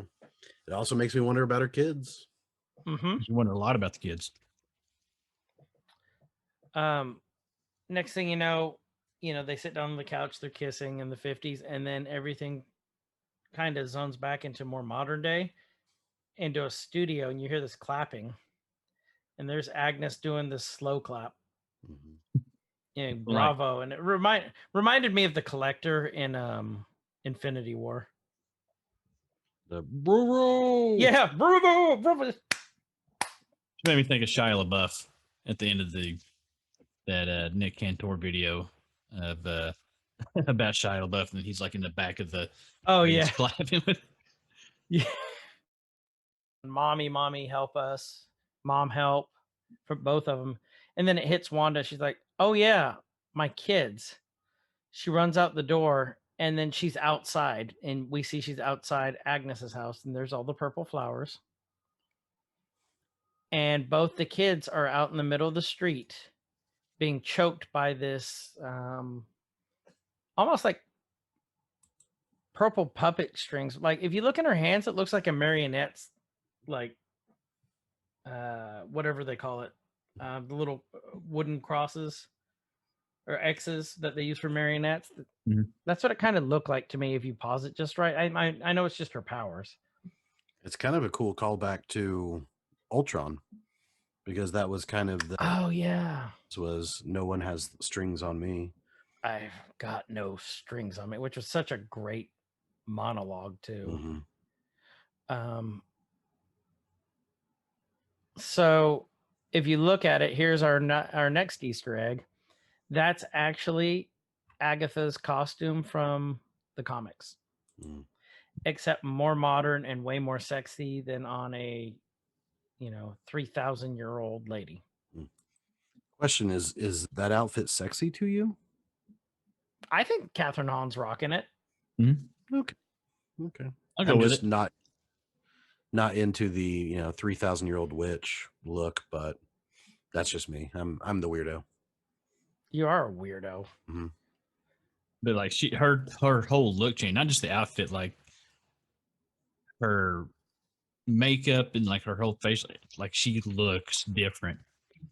Not like drastically different, but there's just enough subtle differences with like around her eyes and her hair and everything. They made her not look like, they made her, Agatha instead of Agnes. Right. So I want to say that she's 2 or 3 houses down from Agnes, because she's running out. She runs by, goes kind of around the corner. There's one driveway there. There's 2 driveways. And then there's a 3rd driveway. And there's the red car she was driving, and all the, the pink flowers and the pink trellis, and then the red flowers. But they are in the middle of the street, so it may not signify which house was Agnes. It may just be she was in the middle of the street with the kiddos. Yeah, well, she That's ran true, out of too. Agnes's house. So this brings up the question. Apparently, Agnes just doesn't give a shit. Does she give a shit? Mhm. She's just flaunting her powers in midday at this point, in the middle of the street. And she's outside of her safe zone now. She's away from the runes and all that she had set up. She's out of her protection. Where Wanda can fight back now. Yeah. Mhm. So she's like taunting her to fight now. I think it is. And then, Agatha says, you have this is one of my favorite monologues of the entire show of previously on. Wanda's trying to tell him it's okay. She's powered up. And she says, you have no idea how dangerous you are. You are supposed to be a myth. That right there just tells us, okay, what's going on here? A being capable of spontaneous creation, which goes back to our theory. Wanda is capable of recreating the Infinity Stones. I think she is at this point, especially. Yeah. I think this mythical being. You're a being capable of spontaneous creation. She's talking about, earlier she was talking about the chaos magic. And if you watch, I think it was in Doctor Strange. I know I read it in a comic, but I think it was also in Doctor Strange. But there was, he was talking about how the chaos magic and being able to control in this, even he, with all of his knowledge of the realms and everything else, believes it's a myth. So these two of the most powerful people in magic believe that this chaos magic and someone to yield it and be able to do it like this is a myth. So we're really seeing how truly powerful that she is. Yeah.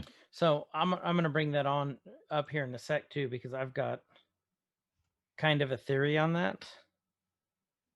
On why it's chaos magic. Catherine Hahn's at this point is telling her you're using it to make breakfast for dinner. I love that line. Like just Yeah. like, how did you guys take that? I took that as you're just using it just on a whim because you don't want to make dinner tonight, so you're just doing breakfast for dinner or using it however you want. Yeah. Well, and it's no rules. I took it as you could do anything with this, but you're doing something as meaningless as just breakfast for dinner. A lot of times, like I get it for breakfast for dinner personally, but that's such a small thing. So if you're a chef and you have all of these great powers, quote unquote powers, to create and make these beautiful dishes that are so good, but you just choose to make breakfast for dinner, then you're squandering your power. You're squandering what you can do. And that's how I took it, was that, and here you are, you're just making breakfast for dinner. Right. Yeah. Okay. Yeah, I'll go with that. Kyle, you think the same Yeah, thing? kind of like off that, maybe a little bit of a jealousy or just that disbelief that Right. like you could be doing so much more, but you're not. And or you don't know what you're capable of, maybe. And you're just seeing little hints of it. So it's either, Agatha being a little, some jealousy there, or I still think kind of prodding her a little bit to try to get her, like she knows what she can do now, but she also knows what she's capable of. Wanda doesn't know what she's capable of, so kind of prod her to that next level of this is what you can do. And it goes, like you guys said in the comics, where Agatha was kind of a mentor to her and trained her and brought her along, that this is the first steps of her witch training. Like it's getting ready to kick off. Well, and Wanda's yelling at her, my children. She's like, oh, yes, your children. Envision this whole little life you made. And this, like I said, this whole monologue gave me goosebumps. Just how well it was delivered. it gets closer to Agatha, and she said, "This is chaos magic, Wanda." So we officially have a name for just besides. So the hex probability, the probability hex, that's a facet of the chaos magic. So we know that Wanda has chaos magic now. That has been established.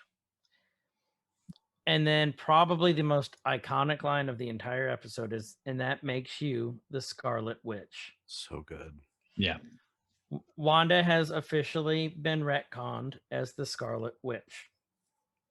Was it retconned, or she now has her superhero name or whatever? Because up to this point, I think always knew it was the Scarlet Witch. She had the same powers. She was just never called it, and now we have it to where she now has her name because we understand what her magic is. Yeah. So I didn't see it as a retcon. I saw it as just a because once she said this, I was like, oh hell yeah! Now we got her name, her superhero name. Yeah. Mhm. And now we know who she is for sure. But in the comics, we always knew Wanda Maximoff was Scarlet Witch. And all. Right. Well, and that makes you wonder, was Scarlet Witch owned by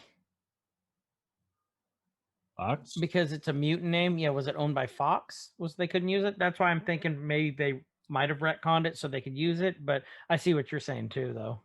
Yeah. I'm kind of leaning more toward yours than mine. I wonder if they were able to use Pietro. Well, whenever they did Days of Future Past and subsequent movies, they made a deal with Marvel, they being Sony.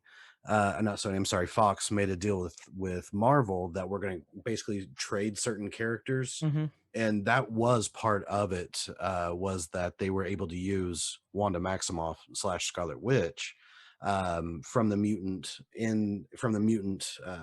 community, if you will, universe, and put that into the MCU.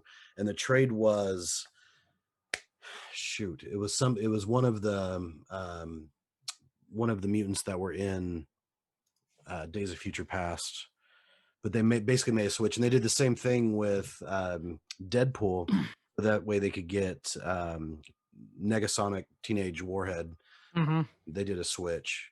So I think whenever they, contractually did this, hi Kimiko, they got everything. So yeah, I think your theories holds a lot more ground. Mm-hmm. So we had Peter / Pietro in both universes. Mm-hmm. Was he referred to as he wasn't ever referred to as Quicksilver in the he was just Pietro. He was just Pietro, so she was always just Wanda. But he was actually I think they referred to him as Quicksilver in the Foxverse. They never mentioned Wanda. They mentioned the sister. Both sisters came up in that. He had a younger sister and then the twin sister, but you never saw the twin in the Foxverse. Mm-hmm. And never heard of the name mention of Wanda. So maybe they got the character, or they got the names, but they didn't get the superhero names. Right. So they got Wanda and Pietro, but they didn't get Quicksilver and Scarlet Witch. Yeah. And that makes me wonder if they're going to retcon in Phase 4 Magneto as her father. Which brings up a lot of questions too. For another podcast. We'll know probably more after Friday. I'm going to say. Well, it makes us wonder if Wundagore is actually going to come into play. Mm-hmm. I don't know. Like, anything's possible at this point. Yeah. Next thing you know, we go to the end credits, and let me put it this way, ladies and gents: if you didn't stay and watch all the credits like you're supposed to, like good boys and girls, you are doing yourself a damn disservice. You are not a Marvel fan if you're not sitting through this entire credits, because we had a mid-credit scene last week, our first one, and now we have our second, and this is the biggest one that we've had. So good. You hear this chatter, and then it's obviously Sword HQ in that barn, and Director Dick's saying it's about time, and he's walking back. and he walks into this room, and he just looks. Doesn't he look pleased with himself at this point? Very smug. Yeah. Very smug dick. Smug. Extra. What a smug dick. And then I don't know if you guys caught this too. So right when he walks into the tent, and don't say this, don't say what it is yet till we get to it. Look at the monitors. Look at the right monitor. So the first one's like, all those little bars. Look at the outline of the second monitor. It looks like a side view of something. Is it that or was it? That almost looks like, look right there. It looks like a Like a- arm socket almost, Hmm. like a joint. Oh, okay. I see it. Do you see that? Or was it a map? I think it's a schematic. So It makes sense where they're at right now. Well, yeah. And he says, all the power under the sun, and all we needed was a little energy directly from the source. And he looks over, and there's the drone that Wanda filled with hex power and dragged back and threw at them, which means it's all part of Director Dick's plan. Again, he was trying to capture her energy. There was some sort of battery on there. He wanted her to shoot it down. He's not a dumb dick. No, he's not a dumb dick. He's a smart dick. He's a smart dick. He all the hits- more aggravating. He tells this guy to, hit the button, Frank. Turn it on, The Phil. guy hits it, turns the key, and we find out what Operation Cataract is. And we now know why it's called cataract. Exactly. Because what So- happens when you get cataracts? You lose your vision. Your eyes turn white. You lose your vision. There you go. Your eyes turn white, and you piece And of, you do lose your vision. there you go. There you go. So that's why it's cataract. That was more than a joke. It was a joke, but it actually makes It works. It worked. works. Both of you. Bravo, both of you. That was good. So we see these boots, and it's not like the normal hooker boots that Kyle wears when he goes out on Fridays. I was waiting to see where you were going with that, and call me out, asshole. You're welcome. You only see me from the waist up. but Don't if work. notice, Kyle didn't say no. Any boots can be hooker boots if you It's believe. so if you notice, so that along these cables, it is pumping in some of Wanda's energy, the red energy, into whatever's in the box. We see the boots. In the box. What's in the box? And it goes up, and we have A White Walker. white vision, and a White Walker, close enough. They're Might his as well be. eyes. Yeah, I know. But Yeah. And you see this power like going up from the bottom of his boots to the top. And if you notice, his skin's a different color until that power hits him. So it's kind of it's almost reddish, I guess you could say. Yeah. Or like a dull white, more of a dull white. That power that's going up through him turns it pure white, like ice white. Mhm. And then also his face. And it's vision. This is white vision from West Coast Avengers. He opens. I mentioned West Coast Avengers number 43 and 44, and number 45 is whenever White Vision makes his appearance. So I mean, they're literally following along with this. So for anyone that is interested what may happen next, try to check out Comixology or something else. Look at West Coast Avengers 43, 44, 45, maybe 46 and 47 to see what may happen. Because in 45, Wanda sees him and she hugs him, and he's devoid of emotions now because you know what made him Vision was the template of Wonder Man, you Simon got Williams, and or in the MCU the template of all those people that we talked about combined. Yeah. And but so we're going to see a Vision that's emotionless, that isn't guided by those human not human. well, the impulses of what's good and bad. You know, so I think it's gonna be interesting. This is the Vision that Ultron wanted him to be. Yeah. The perfect killing machine. You know, Vision he activates, and in place of the Infinity Stone, there's something there. That's the traditional Vision triangle from the comics too. And he's looking at his hands, and then it cuts out. So, and that comic that Justin's referencing, they broke him out of this government facility, but they didn't have enough, not the juice, but like, I forget what it was to get his personality back in, which like Justin was saying. So yeah, this is pure. We have the White Vision, which is very, very iconic Vision. So what's he? Is he with that? With him looking at his hands? Is that just? I wonder if that's just him coming to consciousness, or whatever his version of consciousness is, or if there's something about. Well, we know this is Vision's body, original Vision. We know this is him. My guess is just pure guess that this is him coming back to life after being offline and just, you know, I'm alive, I can move again, just without the emotion. Such a good episode.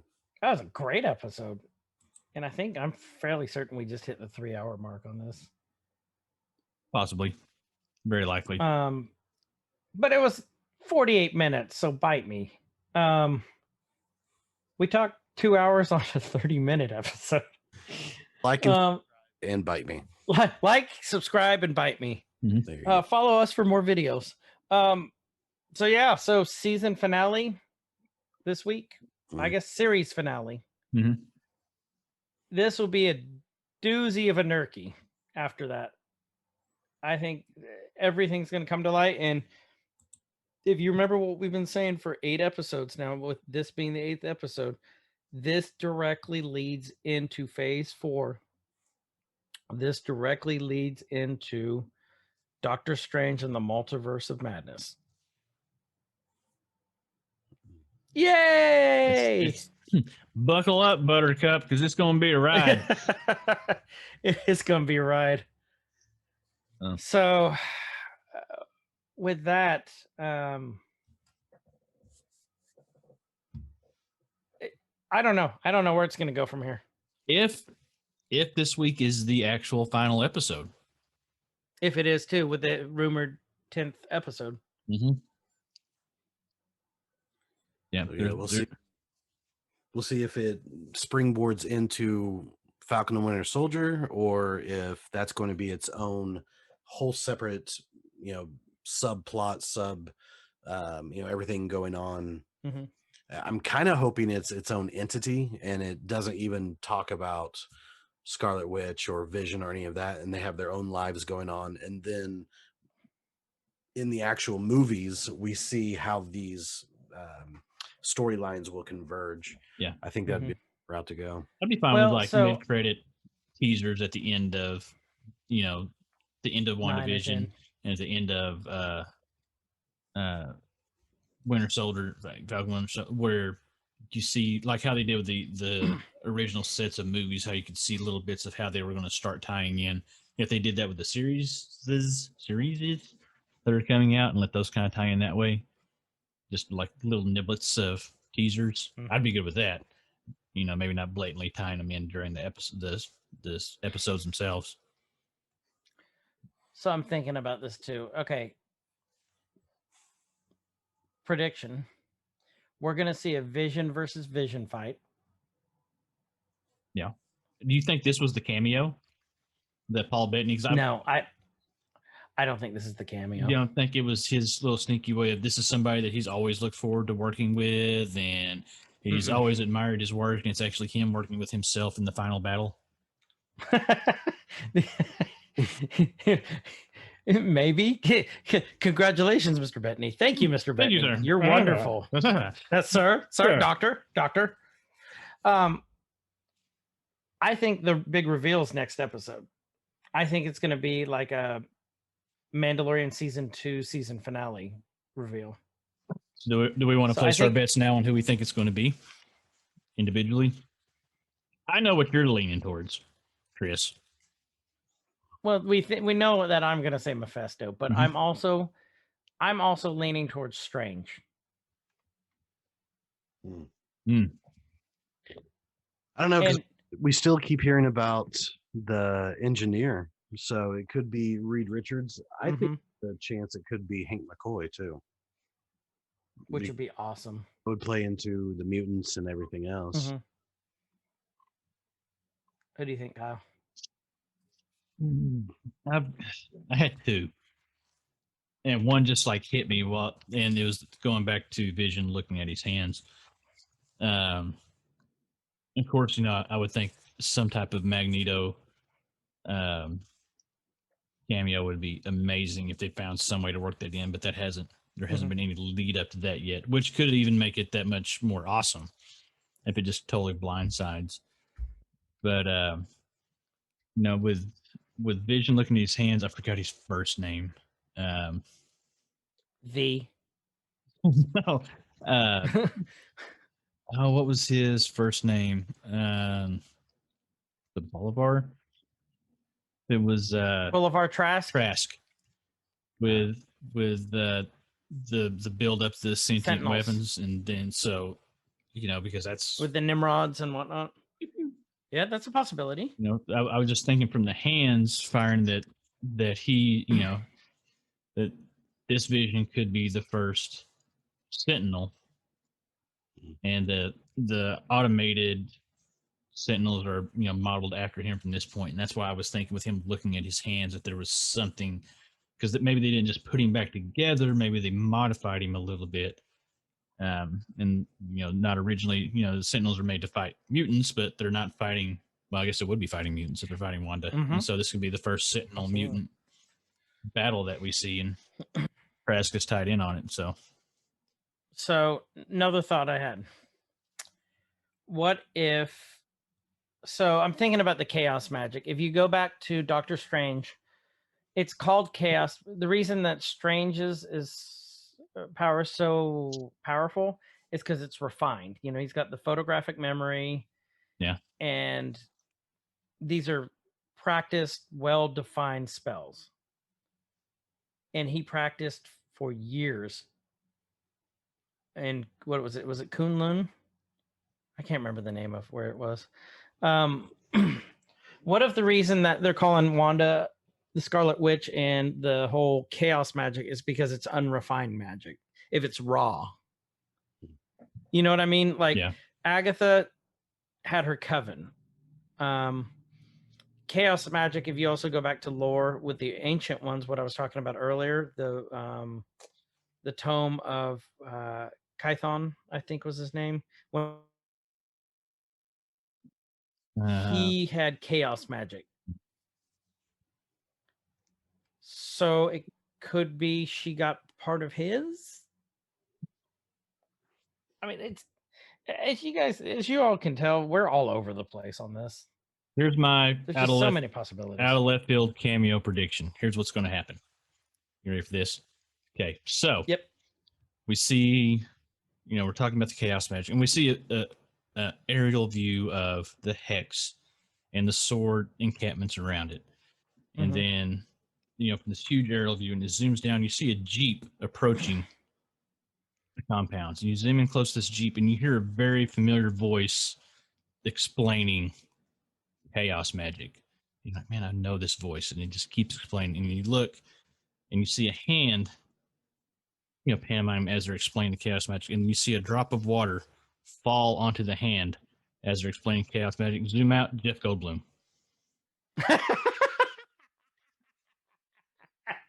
Well, There's no, your cameo.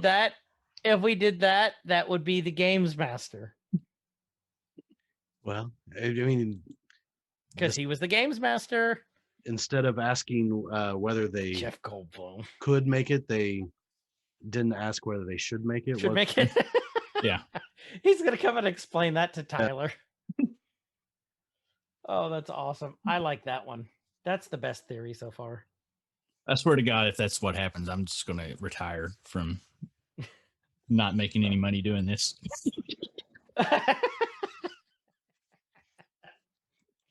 We make all the monies if it wasn't happening.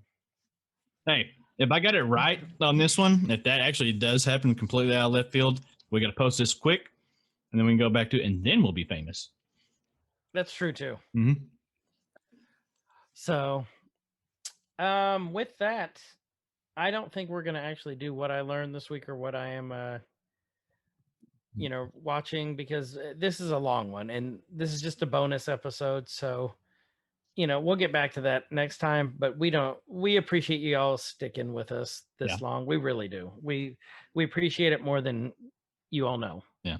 I mean, this was a lot to listen. We had a damn wardrobe change in the middle of it. So No, it was chaos magic. Ah. So Fine look, hairs he had and another ears. one.